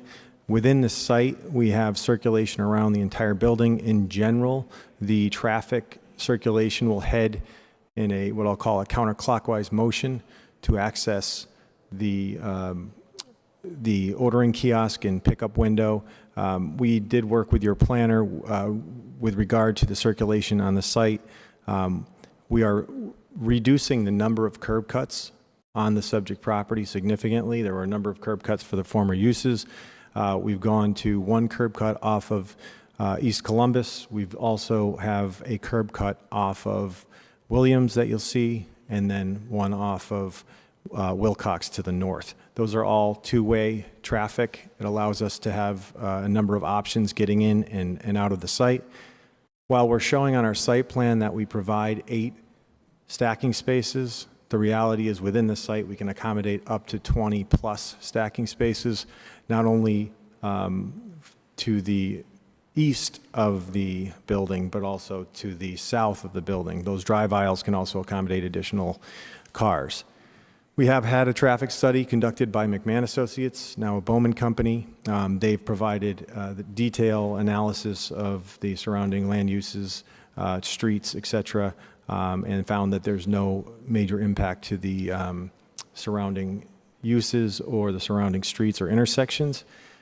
That said, we have been provided some information, I believe, from your planner questioning pedestrian access. We did respond to that pedestrian access. We have crosswalks that have been added to the site plan since our original submission, so we were listening and aware of that.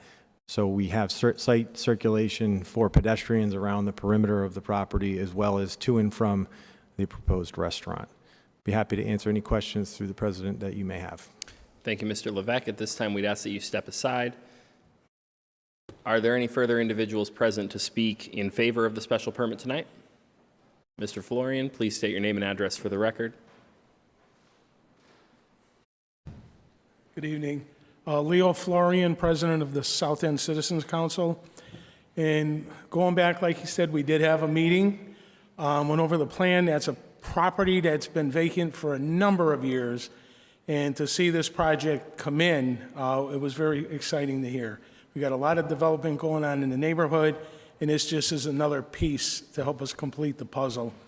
One thing I was glad to hear, before when we were talking, the only concern came up was one of the streets, is a busy street, the William Street property, with the church and with the Gentile apartments. But I was glad to hear that if an issue came up, anything to do with traffic, that we would be able to sit down and talk this over and figure out a way to get it resolved. The proponents who are looking to put this project together have been in the city a very long time. They're not going anywhere. We're not going anywhere. And if anything did pop up that could pose any kind of a problem, we'll all sit down and we definitely would work it out. But we love the project. The board voted to support this, and we can't wait to see it get done. Thank you. Thank you, Mr. Florian. Are there any further individuals present in person or virtually who wish to testify in favor of the special permit? Say again, any further individuals present to testify in favor of the special permit? Seeing none, are there any individuals present to speak in opposition to the special permit? This time, we'd invite you to step forward, state your name and address for the record. Good evening. My name is Joe Frigo. I'm the owner of Frigo Foods in Springfield, Massachusetts. I live in Somers, Connecticut. My family's been in business over 70 years. This business will abut our business. I am pro-business. I'm not against the business being there, but I am against the drive-up window. Now, you have to remember, this is not Riverdale Road. This is William Street in the middle of a neighborhood in the middle of the south end. So, being that said, on William Street right now, you got us, which is a pretty busy place during lunch. You got right across the street, you got the Gentile Apartments. Now, that Gentile Apartments, there's a lot of elderly live there. Buses stop in front of there. They're letting off the old ladies to get their groceries. The street, my trucks I can't even get up and down the street at some points during the day. During the winter, it's even worse with the snowbanks, okay? So, then beyond that, you have Mark Carmel Church. And I am here, too, to speak in favor of Mark Carmel Church. Father White wanted to come. He did sign a letter on his opposition against the drive-up window. He's having problems that his funerals processions cannot park in front of the church due to the fact that there's a new business on that street, and their associates and their clients are parking in front of the church where funerals can't move in. And then beyond that, there's a new food pantry on the corner of William and Main that overnight just seems to blossom with traffic and congestion. So you got 1, 2, 3, 4, 5 businesses on a neighborhood street in the middle of the South End. This is not Riverdale Road, okay? So again, we've been a taxpayer for 70 years, okay? And we're in favor, we're not against a business. My son is here, he's the 4th generation of the Frigos, and he hopes to take it over.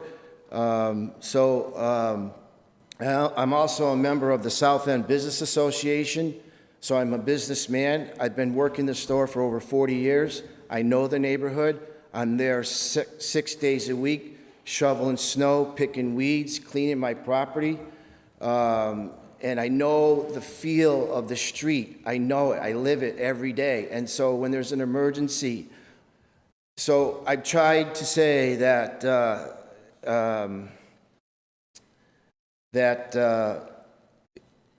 if there's some way that I can see it just from tonight by listening to all your other issues before we got to speak, that you're very pro-business. Whether it's a crosswalk, a stop sign, or a new business, you seem pro-business, and I think that's really, really great. But there has to be some type of compromise here, whether you got 3 one-way streets, you got Columbus Avenue's a one-way, you got Williams a one-way, and you got Wilcox is a one-way. So it's a little tricky there for people to get in and out of a $7 billion corporation business here in the middle of a residential neighborhood. So what I'm trying to say is that if we could come to a compromise, then I think that the best way to be able to do this would be to say that, yes, they can come in from the avenue, okay, and yes, they can come in from William Street, but don't dump them back out on William Street. Once they get their cheeseburger or whatever they're selling over there, you got to reroute those guys to get them out Wilcox and get them back on the avenue. Don't push them down don't push them down William Street to go back on Main Street. It's going to be a mess. I'm telling you right now, it's going to be a mess. And like I said, I don't know how you guys think things out, but you really ought to maybe take a walk down there at some point midday and feel out the congestion of William Street. Again, this is a one-way street in the middle of a residential neighborhood, okay? And you got 5 businesses on it already, including the church.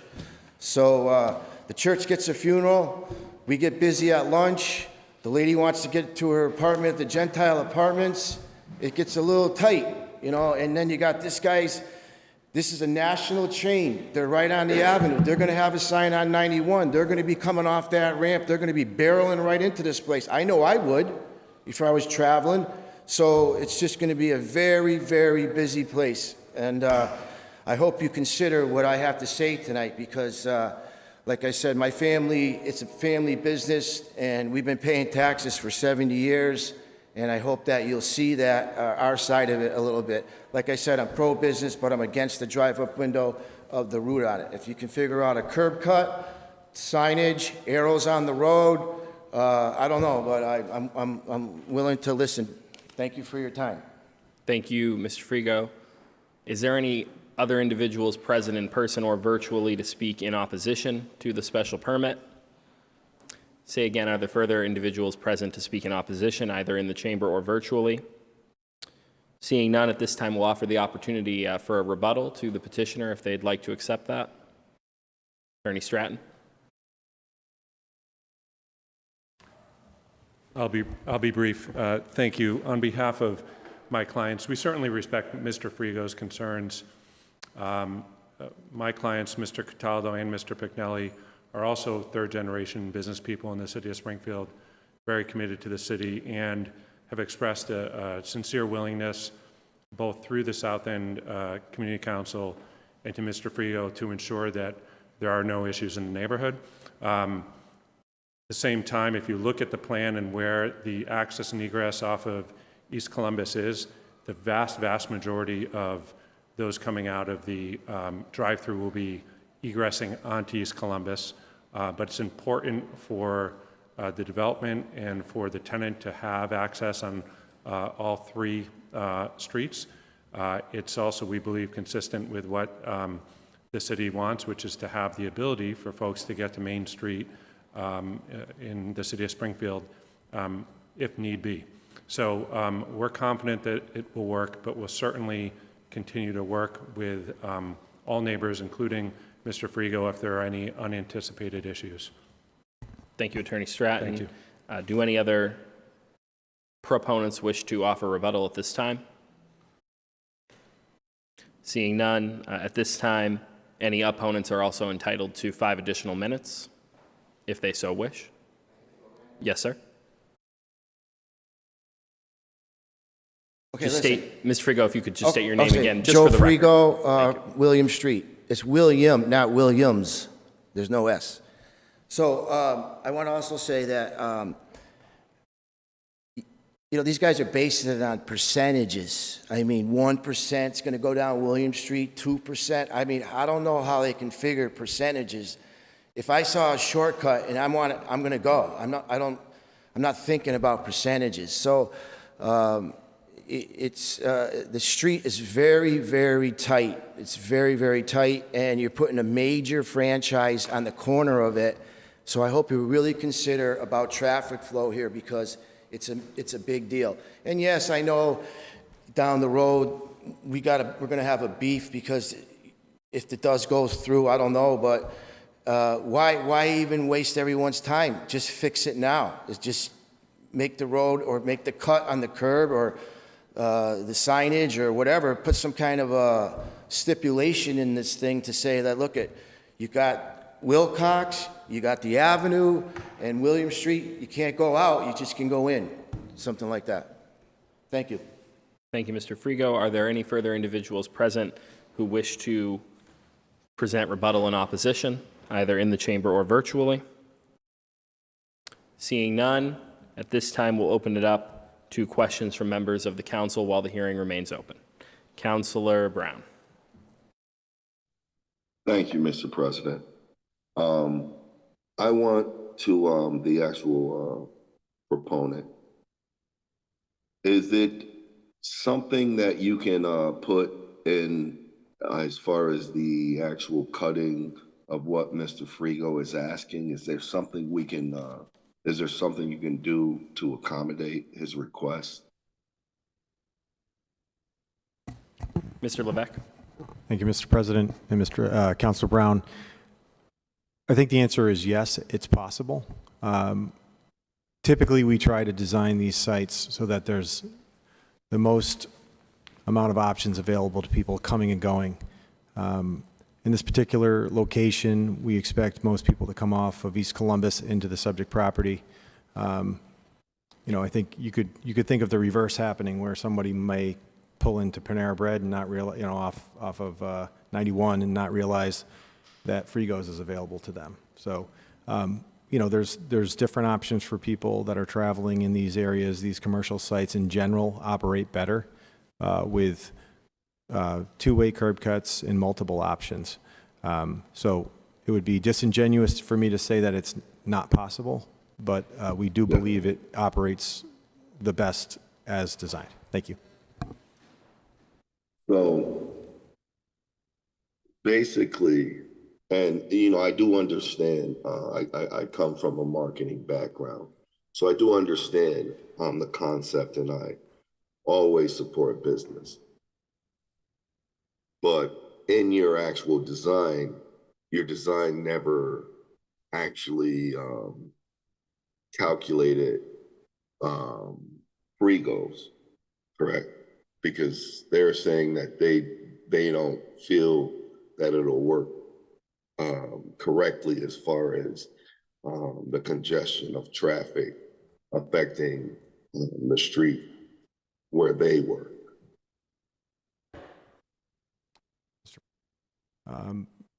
Councilor, we commissioned a traffic study. McMahon Associates and our office worked in conjunction to develop the site plan as well as analyze the traffic within the subject area.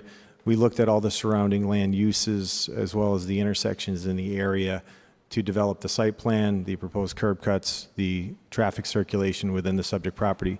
So we certainly did take that into consideration. We absolutely understand.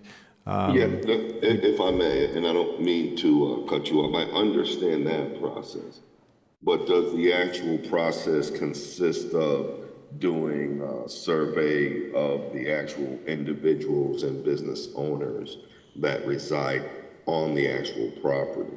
Is there a actual, like, maybe an interview process? Do you guys do that at all? No, Maybe sir. like the people who actually are there. Mr. Levesque, you can feel free to engage in a free-flowing conversation as long as it stays orderly. Thank you, sir. No, sir. No, Counselor. There was no parole evidence specifically taken from abutters, so to speak. And I don't. I'm not saying that I'm against this actual project, but when you go through certain studies, I would think that's something that you would do, especially when you have a tenant that's been in the location for probably longer than I've been born. Is that something that you usually do? Is that like a practice, or is this? So, Counselor, the typical practice that we would go through would be to communicate with the neighborhood group. Through the neighborhood group who was willing to have us as guests. We communicate with the neighborhood group, also communicated that we would welcome any comments or concerns from folks in the neighborhood. But specific to that, I don't believe any specific conversations were had through our office. However, I do believe that the proponents who are, obviously have been here for multiple generations, have communicated with folks to hopefully address any concerns of those folks in the neighborhood. Well, where my concern is that you're speaking of, I mean, like I said, I come from a marketing background. I always support the neighborhood. But when you speak of the neighborhood, we have certain businesses that actually strive and develop in the neighborhood, where they make money, and sometimes you bring new businesses in, you have to make sure that those actual businesses, as long as, and I do know Frigos have been really nice and kind to the community. So that's kind of like where, and I want to make sure that their voice is heard also. It's not just us as neighbors and then the regular Joes. There's also business people there who's been impacting the community. Is there any way you can come to some type of an agreement, or when it comes to Frigos, is what I'm asking. Councilor Brown, I'll address that. I believe, and I'll reiterate, and it is sincere commitment that the developers, once we see the operation, if there are significant concerns, they're very willing to address it. We're both dealing with speculation. Any development project, you're speculating about what's going to happen. We have professional traffic engineers who've done our speculation, and we understand that Mr. Frigo has some concerns. We disagree with the magnitude of what he fears may happen, and so we don't believe it's necessary to change the site plan at this time, but there is certainly a willingness to have that dialogue once we see what happens, and if there are significant impacts, more than willing to address them. And would you guys be willing to sit down with Mr. Frigo and address some of his just sit down and at least speak with him as a respected business owner in the area? 100%. In fact, Mr. Cataldo and Mr. Pignelli and Mr. Frigo spoke this evening before this hearing. I think we need to move forward with our permitting, but certainly willing to have an ongoing dialogue, especially when we have real information on the ground. Okay, I thank you. Thank you for your time, and thank you, Mr. Frigo. Thank you, guys. Thank you, Mr. President. Thank you, Councilor Brown. Councilor Davila, followed by Councilor Whitfield. Thank you, Mr. President. Good evening, everybody. I have a question to Mr. Levesque. Can you tell me and sort of orient me with regards to the drive-through, which seems to be the point of contention here.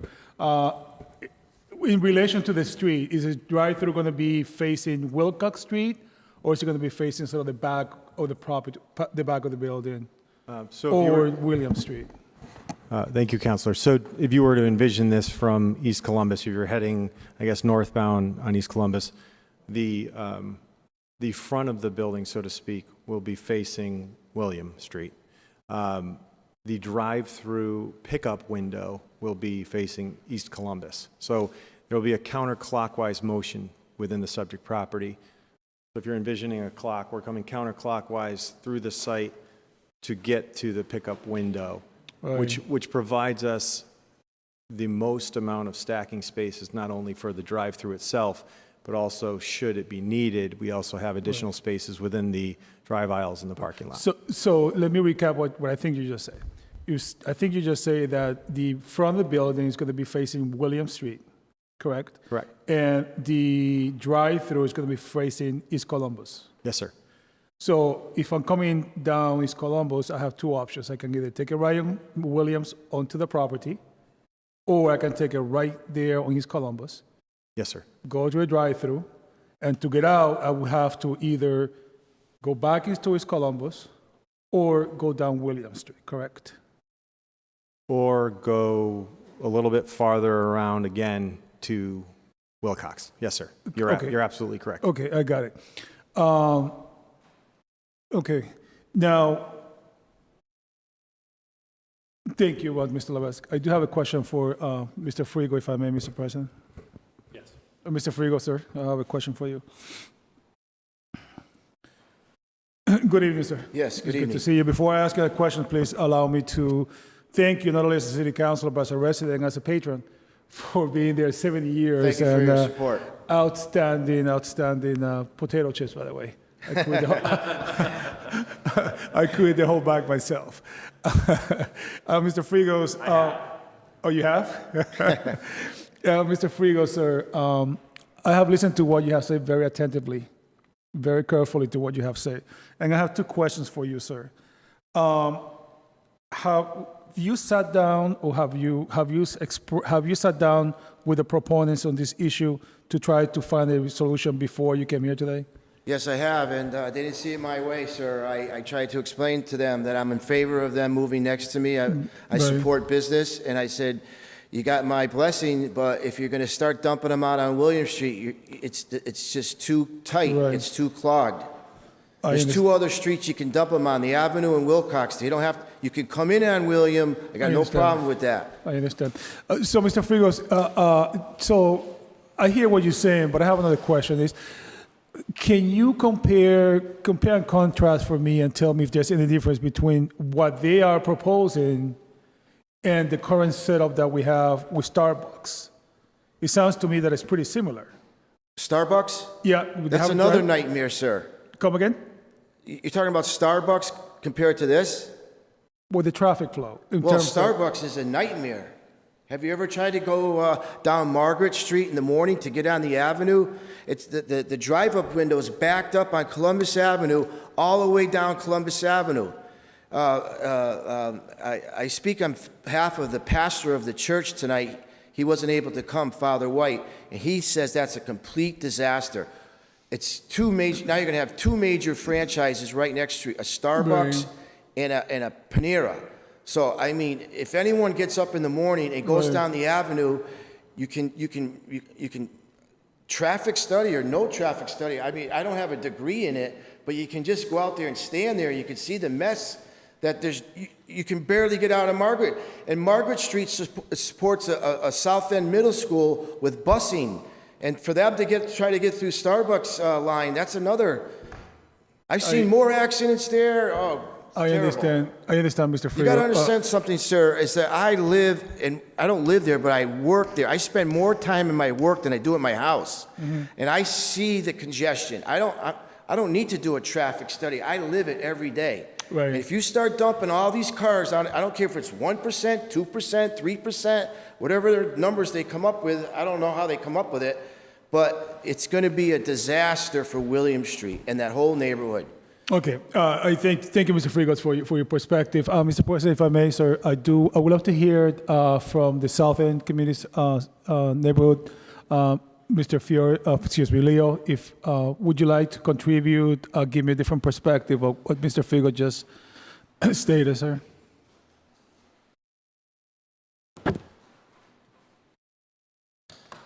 Thank you, Mr. Frigos. Again, it just comes down to a matter of we are speculating. It's a potential new business. We want the business there. I mean, this is a tremendous development for the neighborhood. It's going to be jobs. It's a beautiful building. It's going to take, right now, there's tractor trailers that are parked on that vacant lot. That's what it's being used for. And I understand exactly what Joe's saying. I've lived there my whole life.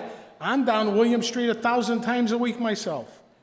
And it could be, but I don't like when you start looking to make decisions before we know there's a problem. I understand. If there's a problem, we'll be 100% behind Joe.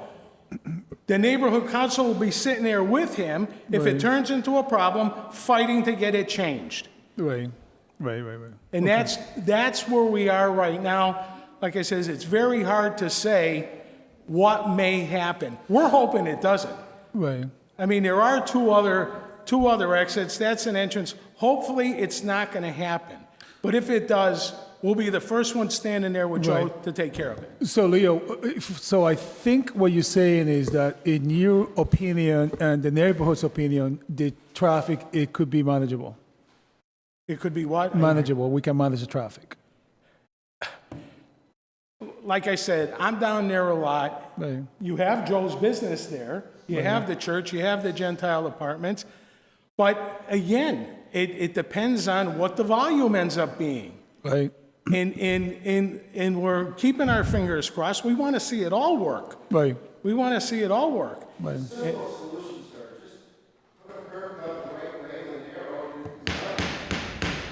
Mr. Frigo, we'll be happy to allow you back on the floor if a counselor has a question, but in order for the testimony to be taken, I need folks to speak from the podium and directly into the microphone. So Mr. Florian? Everybody who was at the meeting, when they saw the property, the building that's going to be going there in this neighborhood, that was a home run. I mean, to get, these type of businesses to invest in the South End, it's taken a long time for us to get there. I mean, Joe mentioned Starbucks. Starbucks is a problem, but it's a success story. At first, they didn't even want to come into the neighborhood. And then all of a sudden, it became one of the most popular Starbucks in the area.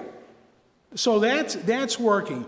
But all I can say is from the neighborhood council, if Joe has a problem and there becomes a problem with traffic, we will be the first ones to sit down and get it figured out. Thank you, Leo. Thank you. Mr. President, if you allow me, my last question will be for Seth, sir. Councilor Davila. Thank you. Seth, I just have a question. If you could speak to this, or maybe somebody from your team, Seth. Can you tell me about the actual project in terms of capital investment, expected jobs? Certainly. I can speak to jobs. I can't speak precisely to the capital investment at this point, but approximately 50 jobs will come out of the project. Full-time, part-time, mixture of? 50 jobs. That'll be a combination of, well, one moment. Sure.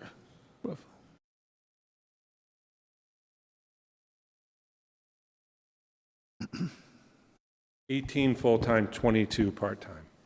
Okay.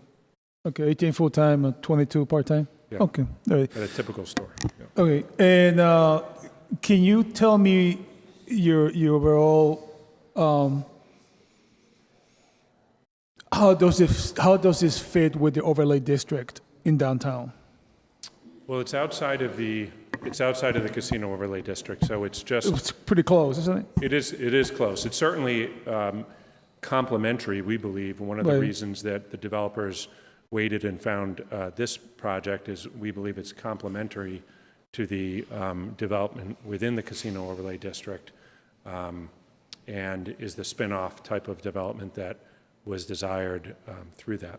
All right. Thank you, Seth. Thank you, Mr. President. Those are my questions. Thank you, Councilor Davila, Councilor Whitfield, followed by Councilor Govan.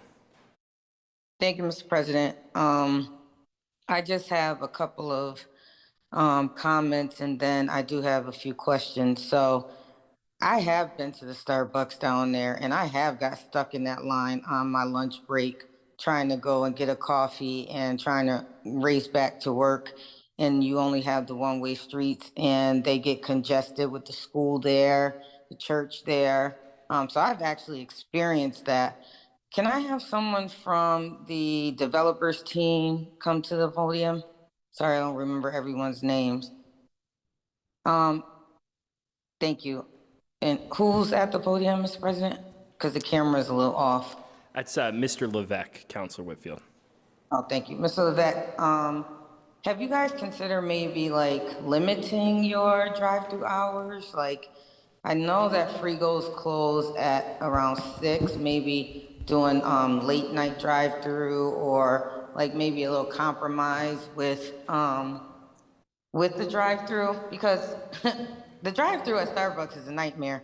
And I love the development, and I love Panera's. I want a Panera's in Springfield in the worst way, but not at the detriment of a business owner that's been there for 70 years.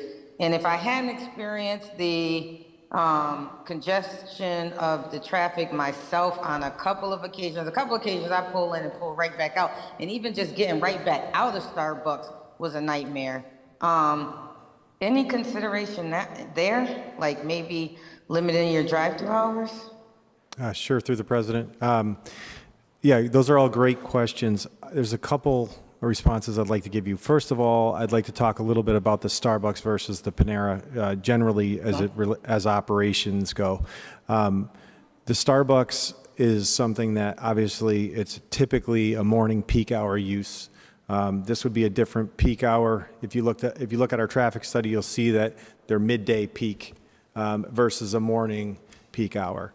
So it's a different time of day generally. Not to say that there's not activity in the morning, but it's a midday peak. So that's one thing. Can you tell me what midday is? Like, what's the hours of midday? What does that mean? What is that? I'm sorry, lunchtime.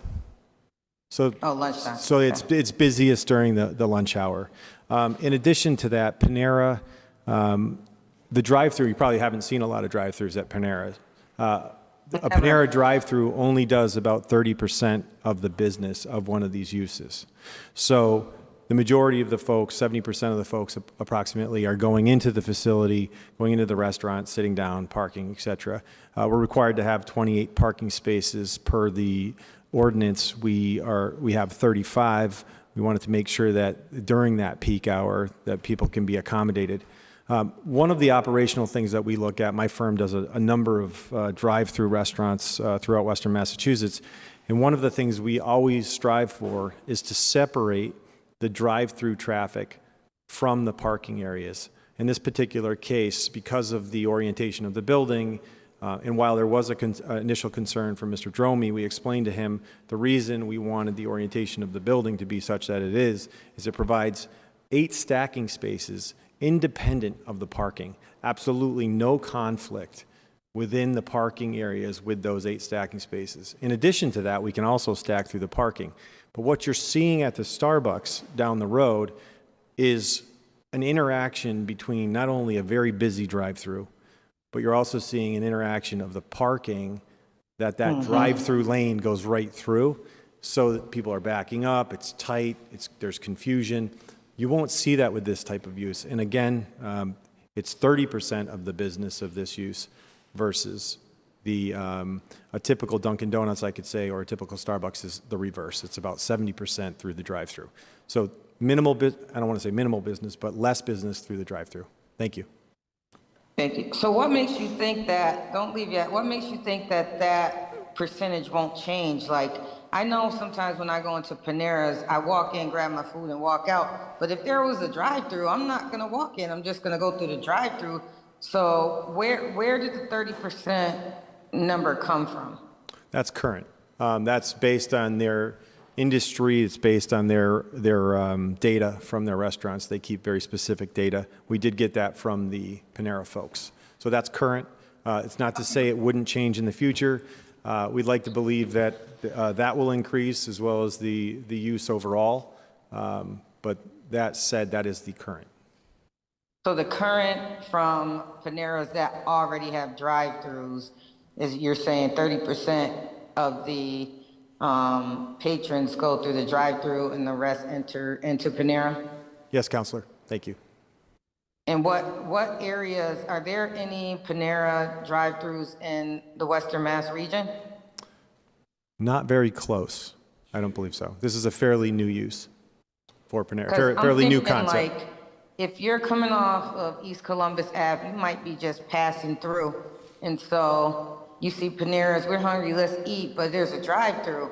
We don't even have to go in, woo-hoo. I think that number is gonna be larger than 30%. That's just my common sense thinking. I am glad to hear that your traffic isn't going straight through the parking lot though, because I was trying to picture in my head. So they're coming off of East Columbus Ave, taking a left and going around to the Wilcox side? That counterclockwise, you're correct, Counselor. So they'd come in off of East Columbus, head east, and then wrap to the north, and then back to the west, and then south, counterclockwise. That is so much for me to Sorry. be thinking north, south, east, and west in my head. Okay, I think I can picture how you're putting it. So that's really great. Yet lunchtime, peak hours is still a very heavy traffic area. Like I said, when I got stuck at Starbucks, it was lunchtime. I've never been back. I will never go back to that one because of the congestion down there. That's not your problem, but I'm just letting you know that I know that what Mr. Frigo is saying is absolutely true. And I'm just wondering, can Phil come to the podium, Mr. President? Phil?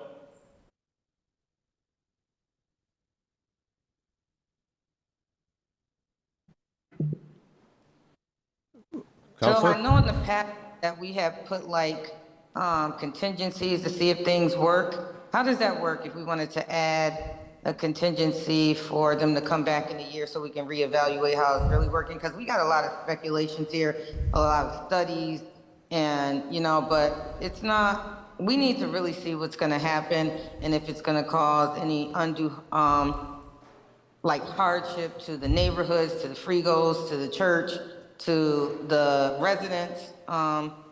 How do we go about doing that? Well, you certainly can add a condition that requires whatever number you want to throw in, a 6-month review once operational. That was done when the casino was constructed.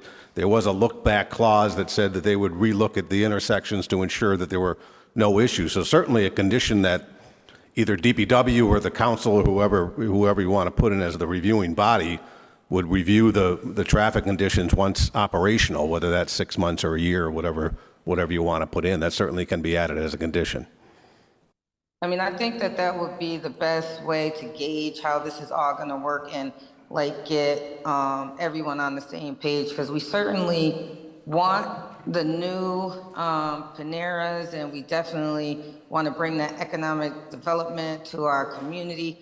But we also gotta like really take into consideration those that have been there, those restaurants and businesses that have lasted through COVID, lasted through the ups and downs, and stayed in the city of Springfield. They haven't moved, they're not a franchise, they're homegrown in the city of Springfield and has been with us for such a very, very, very long time. Like, we want to also ensure that they are protected.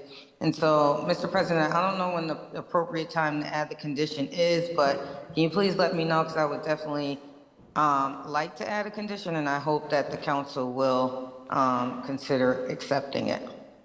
Thank you, Councilor Whitfield. That time will come when we close the public hearing and enter deliberation. Okay, thank you, Mr. President. That's all I have. Thank you, Councilor Whitfield. Councilor Govan, followed by Councilor Allen. I wanted to ask Phil a question. Hi, Phil. So what does the department think? I know you reviewed the traffic study they did, they submitted. What does the department think about this? Well, I defer to the Department of Public Works on traffic-related issues, so and I did have a conversation with the director who indicated they did not have significant concerns related to traffic. They did think there may be tweaks to the intersection at Union Street that need to be completed, but in reviewing the plans that were submitted, the director did not have a significant concern related to traffic. And I'm not sure, certainly the issues that have been brought up tonight, that may be brought to his attention as well. But when I spoke to him, there were no significant issues related to traffic. Okay, thank you. And I think to Councilor Whitfield's question, Panera doesn't usually have drive-throughs from my experience at Panera's. Why would there be a drive-through here? So there's been a shift probably during COVID and post-COVID. A lot of restaurants seeing that the drive-through component was actually advantageous to their business. Right. And there is, just to clarify, there is one in Sturbridge. So I think some of the data that we've been provided is based on that Western Mass location. Okay, thank you. Thank you. I don't go to Starbucks at all, but I have heard complaints about a lot of people, especially that Starbucks, especially in the mornings. There's a lot of congestion. Those are some small streets around there, even Wilcox, Williams. So I don't know if there might be something. I like Council Whitfield's idea about the look-back clause to see if there might be, we can look at it maybe 6 months, Councilor Whitfield, when you get ready to put the proposal in, to look back, because I agree that, Frigo's has been there forever. I know he's, excellent food, by the way, and I know Panera doesn't do hamburgers. But, so his experience, I think, has to count for something.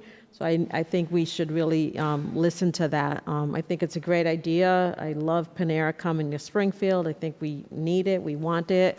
And I just want to make sure that it's a small area. East Columbus Avenue, of course, is a big street, but then the little side streets are sometimes congested, whether there's a Panera or Starbucks or not sometimes. So I just want to just take a look at that. Thank you. Thank you, Mr. President.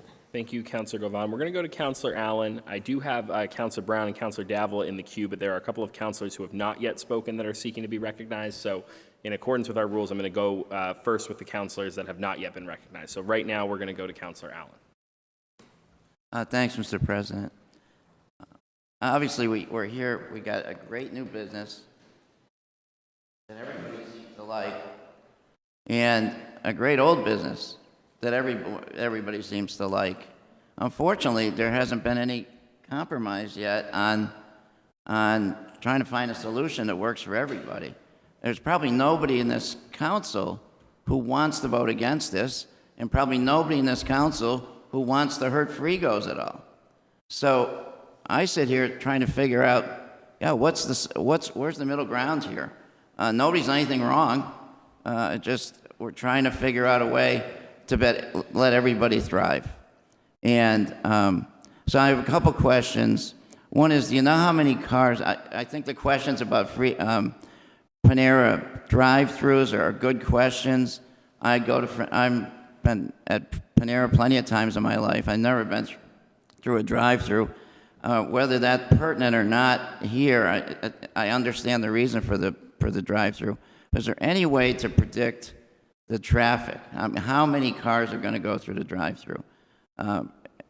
Other situations where we've had drive-throughs, there's usually a prediction of what the throughput's going to be. Can you take a guess at what that would be? I can, if you give me a minute. I'm just looking at the traffic study. So the total trips, so say there's 200 total trips.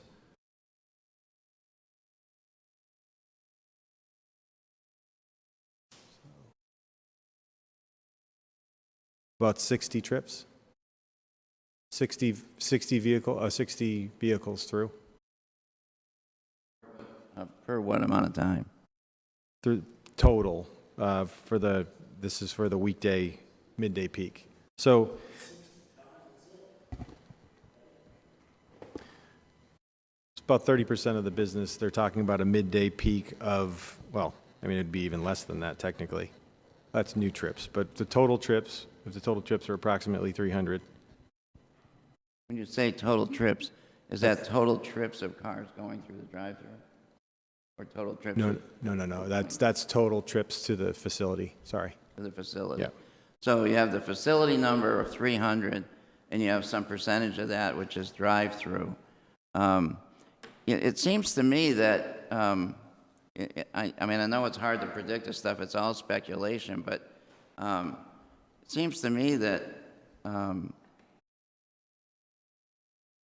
that's not a lot of cars. That's not a lot of cars in either direction. It's not a lot of cars exiting on William Street. It's not a lot of cars to ask to not exit on William Street. Just go back to Wilcox. And I mean, when Albano's was there, which was the market that was there before any of this, I was a big fan of Albano's and went there plenty of times for lunch. And if you parked after William Street, you couldn't go back to William Street. If you parked on Columbus Ave after William Street, you were going to Albano's, come back to your car and take a right on on Union Street to get to Main Street. It wasn't like a big problem or anything. So, I mean, I must have been there, 100 times. And I'm just wondering, it just doesn't seem that critical to have the exit on William Street. There's nothing about this that nobody's made the case that if we don't have the exit on William Street, something goes kaput with the business. So I would suggest, why don't we just do it the other way around? Mr. Frigo is saying welcoming a restaurant that some would view as competitive to his business.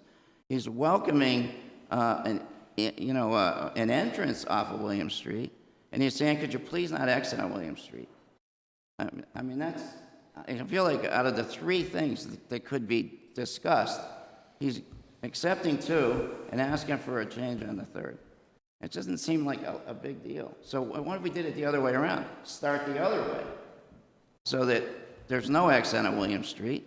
Start with just the entrance on William Street, and when the people get their food, go out on Wilcox Street. Wilcox Street brings you right out to Columbus. It goes in that direction. And I have the experience of Albano's. I haven't been around there. I've also been a longtime fan of Frigo's. So I would ask, I don't know how to do this. I know there's other people saying they've got motions and they all sound good. But it would be a gracious thing to do to say, we'll start without it and see how the business goes. I'm not sure that's the right thing. I'm just saying that would be easier for those of us sitting up here who are looking at a 10 o'clock deadline. And I'm sure you guys want to have your permit acted on. We have options of continuing this, asking you to, as Tracy talked about, doing a 6-month look back. There's 2 or 3 different options we have. But would ask you to consider that. That when I say ask you, the petitioners, it just doesn't seem like, I mean, if 60 cars are going through the drive-through a day, and 10% of them have to go back to Wilcox Street or something, it just doesn't seem like a big deal. It's not a showstopper, and it's also a business that I think is going to be catering mainly to people who got off of 91 who are not necessarily Springfield residents. I don't think it's really a liability. What do I know? I'm not in the business, but it doesn't seem like a liability to have to go out to Wilcox Street and go out to Columbus. Thank you, Mr. President. Thank you, Councilor Allen. Councilor Fenton, followed by Councilor Curran. Thank you, Mr. President. If I could maybe hear from the petitioner. We've heard a lot of testimony about concern, and I'm wondering if, given your knowledge about the project, if you have a proposal as a condition or modification of the project that would be acceptable to you, that might pacify the concerns of Mr. Frigo and Pastor Monsignor White. Thank you, Councilor. We've just been discussing, as we've been listening to these questions, we've heard a reference to a 6-month look back, and we also understand that the concern is exiting the property onto William, and what we think could make sense as a condition, and we don't think would be a challenge to the deal moving forward, would be a 6-month look back as to whether a sign stating no exit onto William is appropriate based on the traffic flow during the first few months of operation. What we want to be careful with is not a broad look back on the overall operations of the site plan. That could be a challenge with our tenant in this deal moving forward. It's important for tendencies like these to have final permitting, as you well know, Councilor, in order for the deal to move forward. So a limited look back as to that issue, we think could be workable and could make some sense. Okay, so we're talking about a 6-month look back after opening at the exit onto William Street. What say you, Mr. Frigo? Would you mind coming up?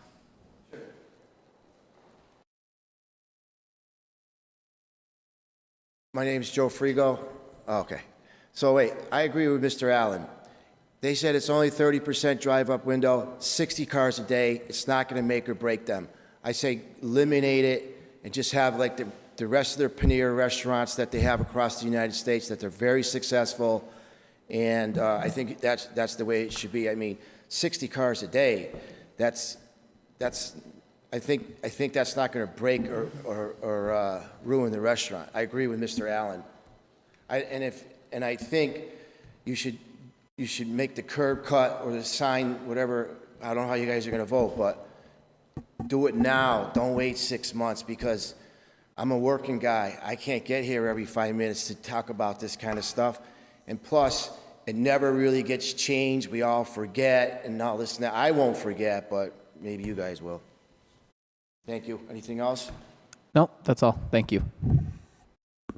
Thank you, Councilor Fenton. Councilor Curran, followed by Councilor Walsh. To Mr. Levesque, is there a way to design it in the way that Mr. Frigo is suggesting? That would be... Yeah, so I've heard a couple suggestions that I think are possible for sure. One is signage that would, direct folks. You can also manipulate the curb cuts. You've seen them before where they only allow certain movements. So it is possible. Then, in the interest, perhaps, of compromise, I mean, why not just do that? I believe it's an operational issue that needed to be cleared, and I'll let the proponent speak to that. I'm sorry, could you speak up? I apologize. I'm sorry. It's an operational issue that I believe needed to be cleared with the Panera folks. There has been some discussion, but I don't know that I'm the best one to answer that question, so I defer to the proponent. Yeah, I mean, I think you've got it right, Mr. Levesque. The potential tenant, the lease agreement being negotiated is based on a site plan that's been a collaboration between the developer and Panera, and so they're the operational experts, and so modifying the site plan could impact the deal. This is why we think signage is a little bit different.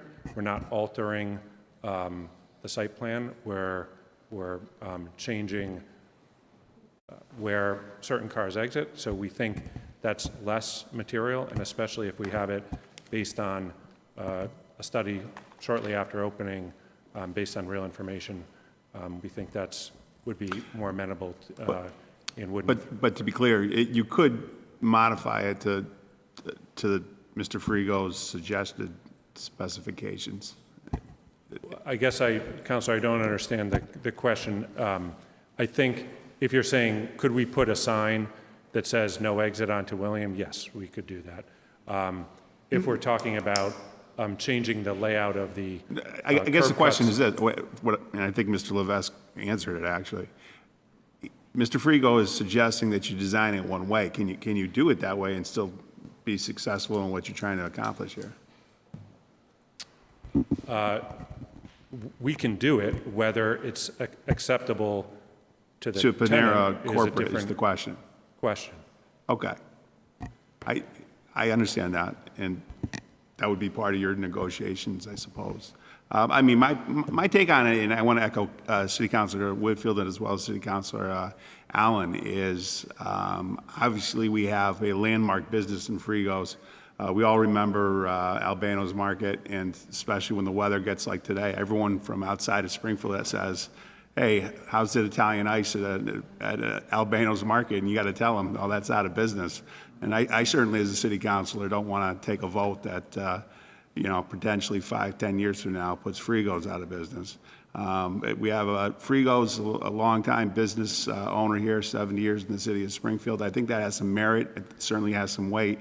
And we also have a great team on the Panera Bread side. That is a great Springfield success story. We want to bring a corporation like Panera Bread, and we have a tremendous developer and civil engineer, Mr. Levesque. I know he does many projects throughout Western Massachusetts.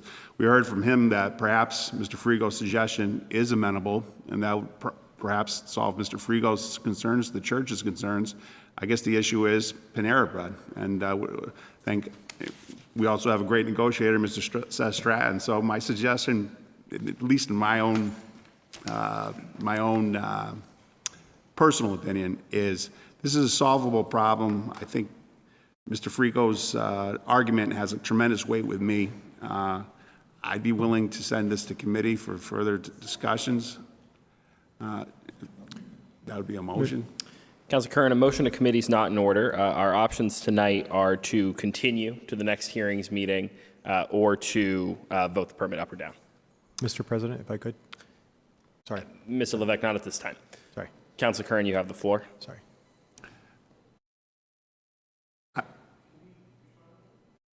Yeah, I'm not going to make a certainly to make a response. Mr. Levesque. Didn't mean to be out of order, sir. Mr. Curran, I just did speak with the proponents. You need to speak up. Sorry, Mr. Levesque, if you could Counselor. speak up. I'm sorry. Just speak louder. Yep. Don't have to move the microphone. You Okay. just speak louder. You got it. Thank you. Thank you, sir. So I spoke with the proponent, and we're going to make that curb cut off of William one way. And we would. I'm sorry.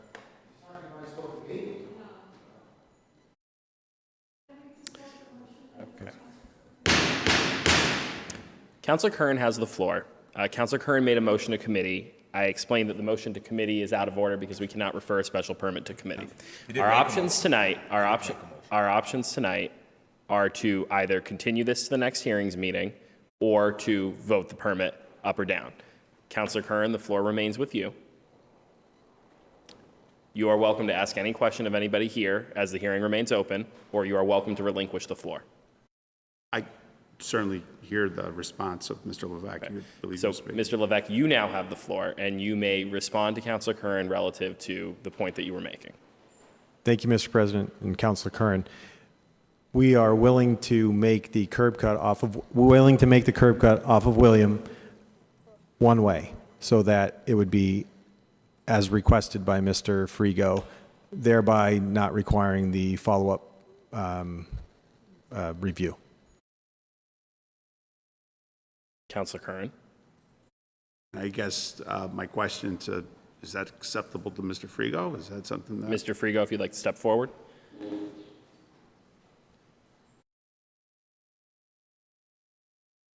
The answer is yes, but I would also like to say what Mr. Allen said. I mean, I'm in favor of the curb cut, that the cannot exit onto William Street, but I would also like something written down that says that we need to review the whole situation in 6 months. Thank you, Mr. Frigo. And I do accept that offer. Councilor Curran. And would that be acceptable to the petitioner? I don't believe so, sir. What's that? I don't believe so. The idea was to resolve the problem as requested by Mr. Frigo. We would respectfully request that if we're willing to negotiate the one way, that that be the end of it, so that we can count on a tenant that's not going to have a concern, moving forward. Thank you. Councilor Curran. I get the position of all sides now. My only opinion is, if you are willing to do the curb cut, I mean, what is the fear of the review? I mean, what is your fear? Why not allow the review? As mentioned by the councilor, we have Mr. Stratton and the proponents that need to negotiate, first of all, the change to the site plan. Yeah. That was not part of their negotiations, so that's one concern. On top of that, having a 6-month look back where the proponent or the owner of the Panera business has to wonder if he's going to be impacted, his operation is going to be impacted in the future. I think the certainty that we're requesting and that Mr. Frigo requested would be logical for both sides.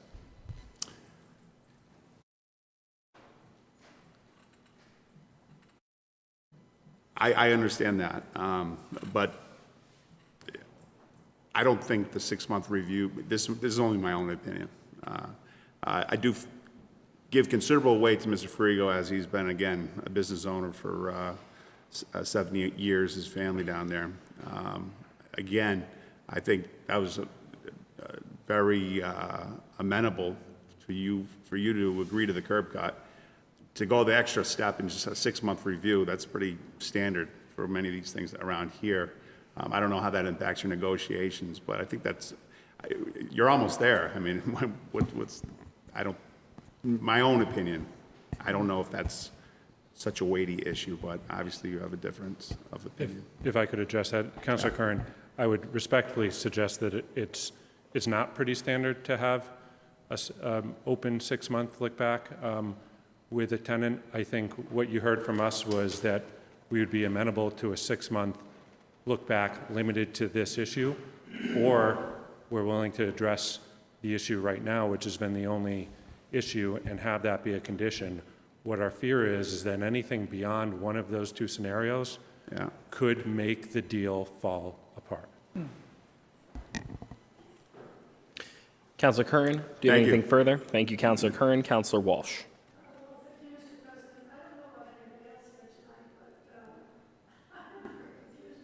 Where we are. Talk about history and tradition. We have the Frigo family, you have the Bignellis, you have the Cataldos, then you have Father White. I mean, nobody wants to vote against any of those, and I don't think we're making any progress here. We've got 3 more zone changes. We have people that have been sitting here patiently waiting. I look out and I see Tony, who I know has to get, up at 6 a.m.?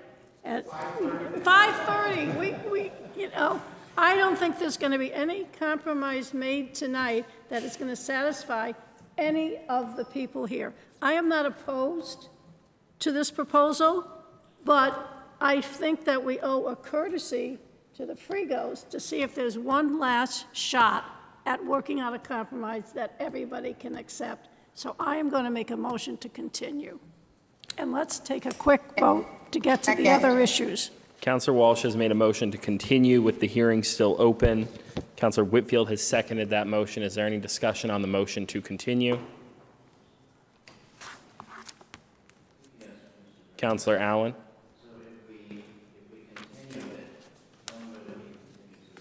21st. Would be continued to August 21st. Unless you had a meeting in between. So there is a business meeting scheduled in July, which I expect as our only summer meeting will be a robust calendar of its own. We could schedule a special meeting over the summer recess, which we could consider, depending on the duration of the vote. But the standard continuance would be to the August 21st meeting. Mr. President. I want to go to Councillor Whitfield.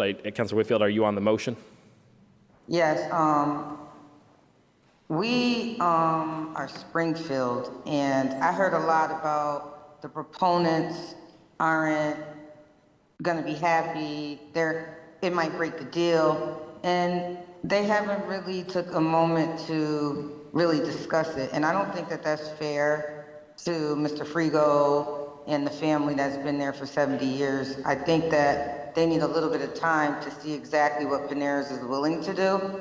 We can't get caught up on, I definitely don't want to lose the business, definitely do not, that is not what I'm saying, and I hope it's not taken like this, but we have to consider the tenants that's been there, our residents, the traffic, and if they just are not willing to do a 6-month look back, it doesn't mean we're gonna take the permit, we just want to see how everything is working out. Like, if they're not willing to budge a little bit on that, then I don't know if it's the right decision, because we want an ownership that's going to be flexible, willing to work with the residents and the business owners in the city of Springfield, just as Mr. Frigo has been willing to work with Panera. They have been, he asked for one thing, and that's not to have the exit on William Street, which they agreed to. I'm very thankful to that. But if everything works out, there shouldn't be no problem with the 6-month look back. No one's saying we're taking the permit. We just want to make sure everything is working right for the benefit of the residents and the business owners in the city of Springfield. And the Panera owners, I don't think live in the city of Springfield. I don't think the developers, the property owners, or any of them live in the city of Springfield. So what we don't want to do is inconvenience our residents and our small business owners that's been here for many, many years with someone who's not willing to budge or negotiate. And so I support the continuance, even if it's a special meeting in the summer or not. I support the continuance, and I hope that the Panera business owners and their team will really consider what they're saying. We can't have it at either or. You can't say, we'll do this if you do that. No, we want a 6-month look back, and we want a one-way.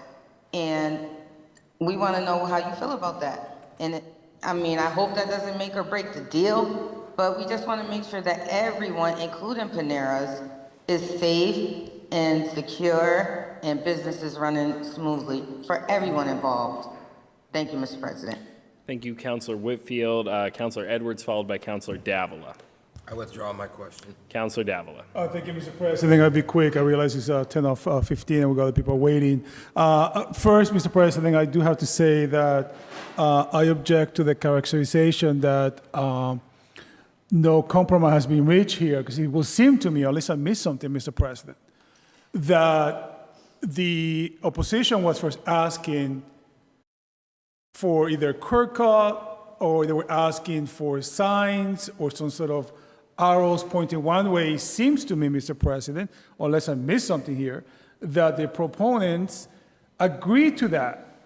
So it will appear to me that we have reached an agreement.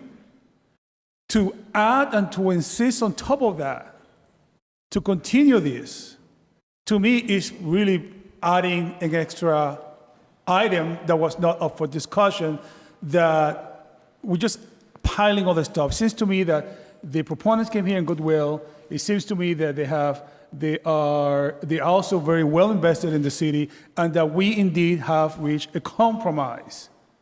And just because we want to add more to it, to send it to committee, I think, excuse me, to continue this item, will seem to me, sir, that we are hindering the proposal here.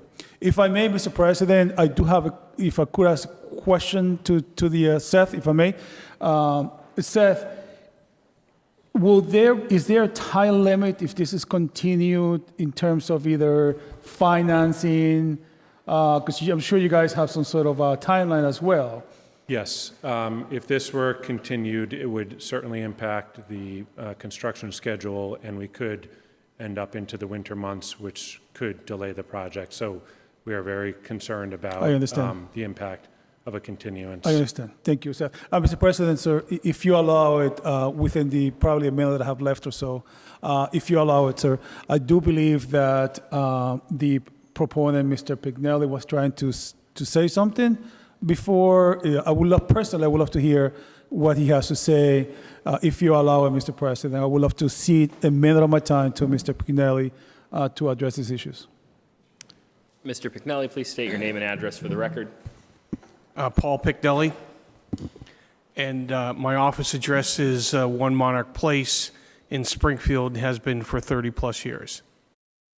So I think the issue here, if I get this correct, you're stating that the condition to have Wilcox Street be an exit, restricted to exit cars, has been agreed upon. The only issue here is this 6-month review, which unfortunately is really going to be a huge negative for Panera. They're going to invest over $3 million in this facility, and I don't think that they're going to take that $3 million and put that at risk if, in fact, there's a 6-month review. And all you're really reviewing here is the right to utilize this drive-through. It's not the traffic anymore, right? So we have a traffic study that was prepared by a professional company. It says the traffic is going to be minimum. We now have agreed to restricting that Wilcox Street to entrance only, okay? Pardon me, I meant to say Williams. You get confused. And we are agreeing to that at this point in time. So there should be, so what Mr. Frigo was requesting is what we're agreeing to. The only issue now was his second request that he just made is a 6-month review. And unfortunately, that would probably be a no-go for Panera. And I just want to add one thing. Sure. It has nothing to do with this, but myself and Fran Cataldo, who have owned the property for several years now, has turned down many people to develop in that site because we did not think they were right developers and the right use for it. This is the right use for this facility. Thank you, Mr. Pignelli. Mr. President, I'm just going to conclude that I think an agreement has been reached. I will be voting against continuing this item, sir. Thank you, Councilor Davila. There's a motion on the floor. The motion is to continue with the hearing open. On the motion, Councilor Allen, followed by Councilor Whitfield, followed by Councilor Kern. I tend to agree with Councilor Davila. We at one point earlier, when I made that kind of speech 20 minutes ago or something, they had not agreed at that point. Mr. President, I'm going to withdraw it. It seems like a compromise had been reached. I'm not Solomon, so. Councilor Walsh has withdrawn her motion. The motion is off the table. Let's just vote on this, if we could have quiet in the gallery, and order in the chamber. Councilor Walsh, the hearing remains open. If you'd like to make a motion to close the hearing. Yes, I'd like to make the motion to close the hearing and call the question. Councilor Walsh has made a motion. Was next to do that. I think you called Councilor Allen, me, and then just point of order, Mr. President. Yes, Councilor Whitfield. I think you called Councilor Allen, then me, then Councilor Curran. I don't think that that's the right thing to do at this particular time. Thank you, Councilor Whitfield. So there was a motion on the floor. Folks were in line to speak on the motion. The author of the motion withdrew the motion. We returned to regular debate. Currently, a hearing remains open. We are taking testimony on the special permit.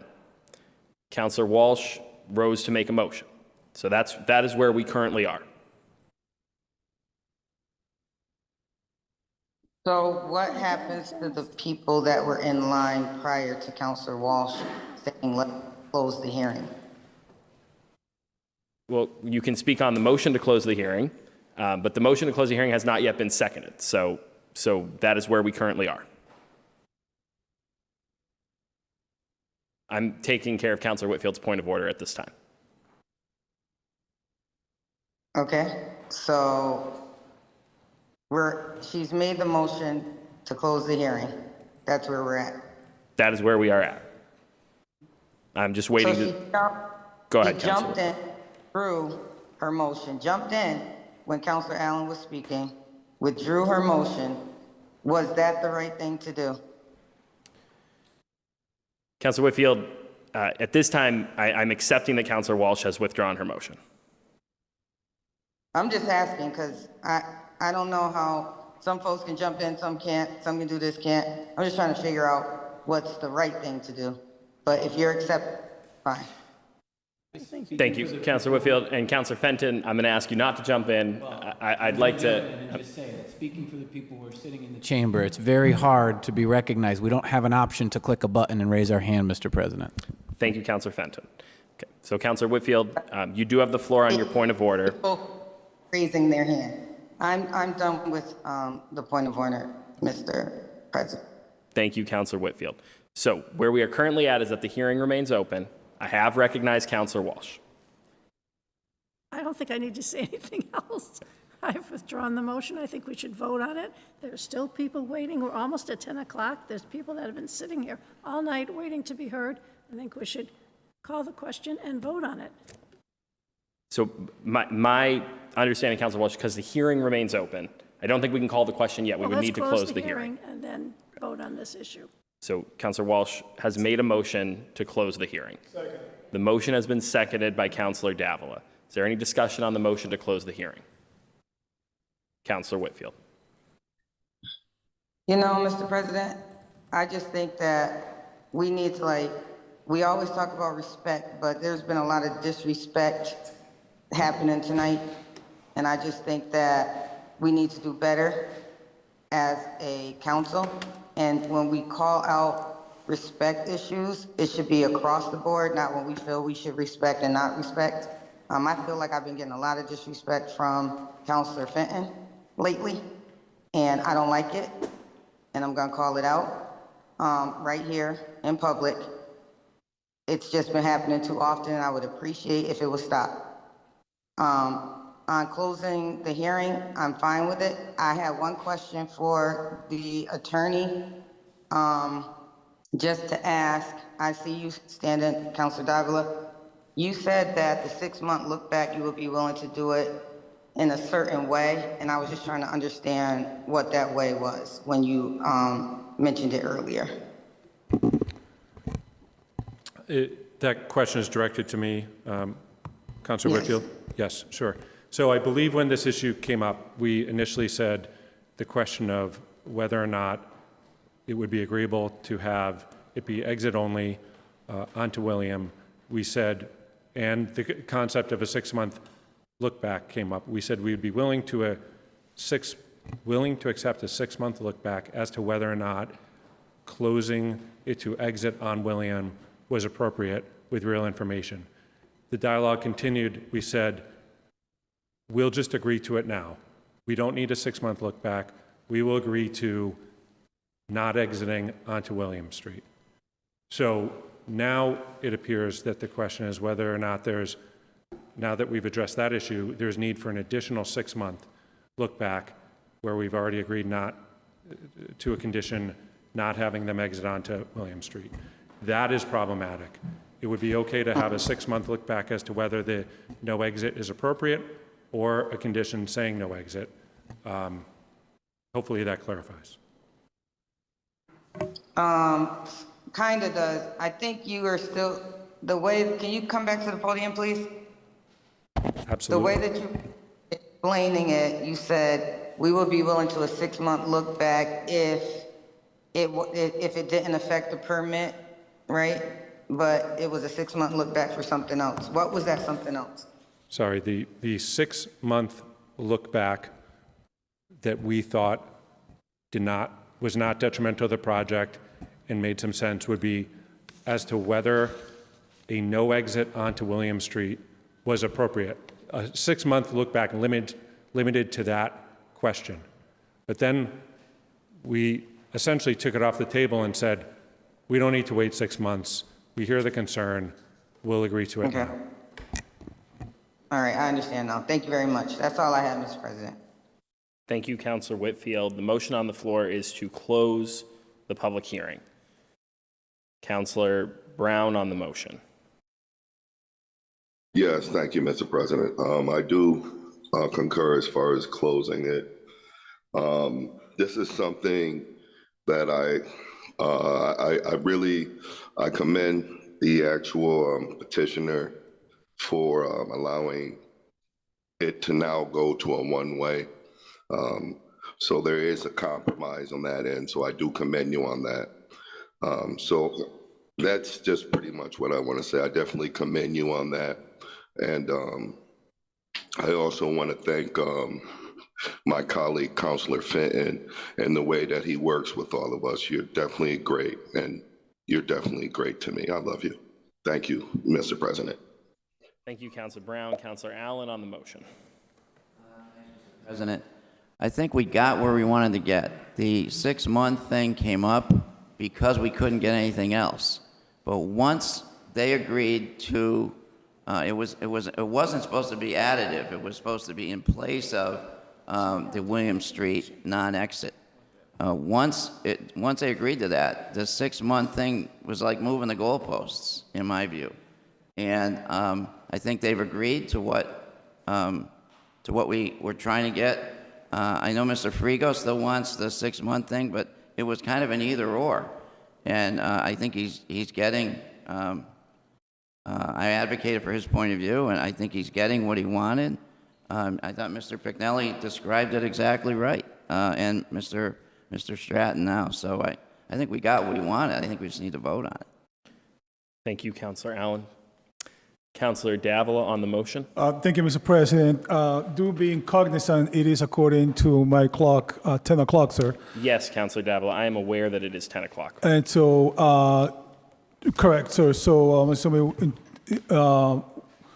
we will be closing this and then making a motion to continue if we choose to. Correct. The meeting, very well.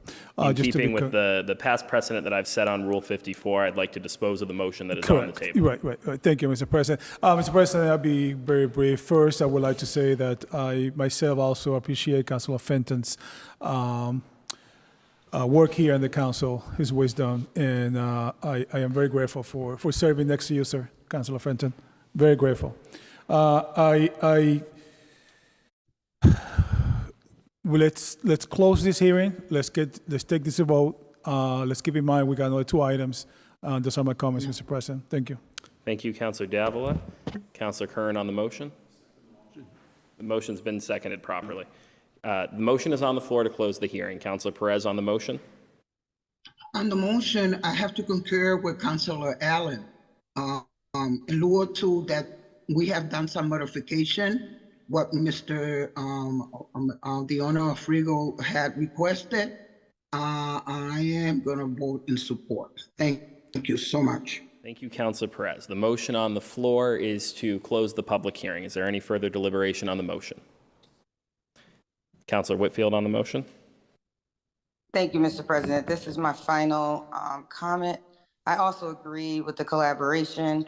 I'm happy that Panera's did come up with the collaboration. I just wanted to say that. And my comments about Councilor Fenton were directly toward me, so all of the other comments were really kind of unnecessary. But thank you, Mr. President. I do agree with closing the hearing and taking a vote. Thank you. Thank you, Councilor Whitfield. At this time, is there any further deliberation on the motion?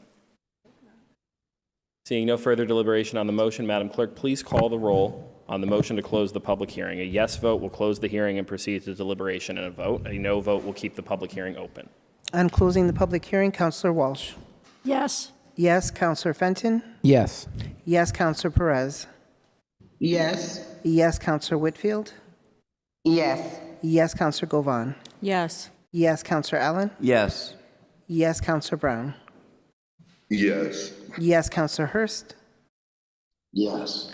Yes, Counselor Click Bruce. Yes. Yes, Counselor Edwards. Yes. Yes, Counselor Curran. Yes. Yes, Counselor Davila. Yes. Yes, Counselor Letterman. Yes, the votes are sufficient. The public hearing is now closed. Is there any deliberation amongst the council prior to a vote? Councilor Fenton.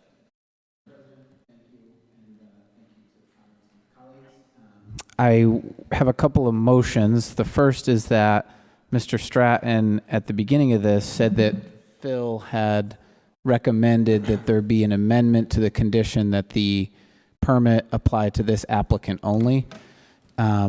So if Phil is still here, Councilor Fenton, before you proceed to that, we actually have encountered Rule 54 because it is now 10:03. I'll make a motion that we continue for another half hour under Rule 54, Mr. President, until 10:30. Councilor Fenton made a motion to continue for another half hour, seconded by Councilor Davila. I object. I object as well. Councilor Whitfield, was that an objection? Yes, from I me. object. But I would like to, if Counselor Hurst would indulge, I would like to finish this particular item. I don't think that's how the rule works, Mr. President. So, Councilor Whitfield, so Rule 54 states that no meeting of the City Council shall go beyond 10 p.m. All members present agree unanimously. If any members present on 10 p.m., all remaining items will be continued until the next regularly scheduled City Council meeting. So, Councilor Fenton's made a motion to continue. If there's an objection, we cannot continue. Object. Councilor Hurst has registered an objection. Given that Councilor Hurst has objected, under Rule 54, we must adjourn the meeting, and no further action will be taken at this time. But, Mr. President, I think you're going to have to schedule another meeting. Councilor Walsh, I will issue a statement tomorrow on how we will handle the remaining That's not items. fair to all the people who've been waiting, And there's- because at we're this going time, into our unless there's any summer objection, schedule. The meeting is adjourned. Whoa, that's not good.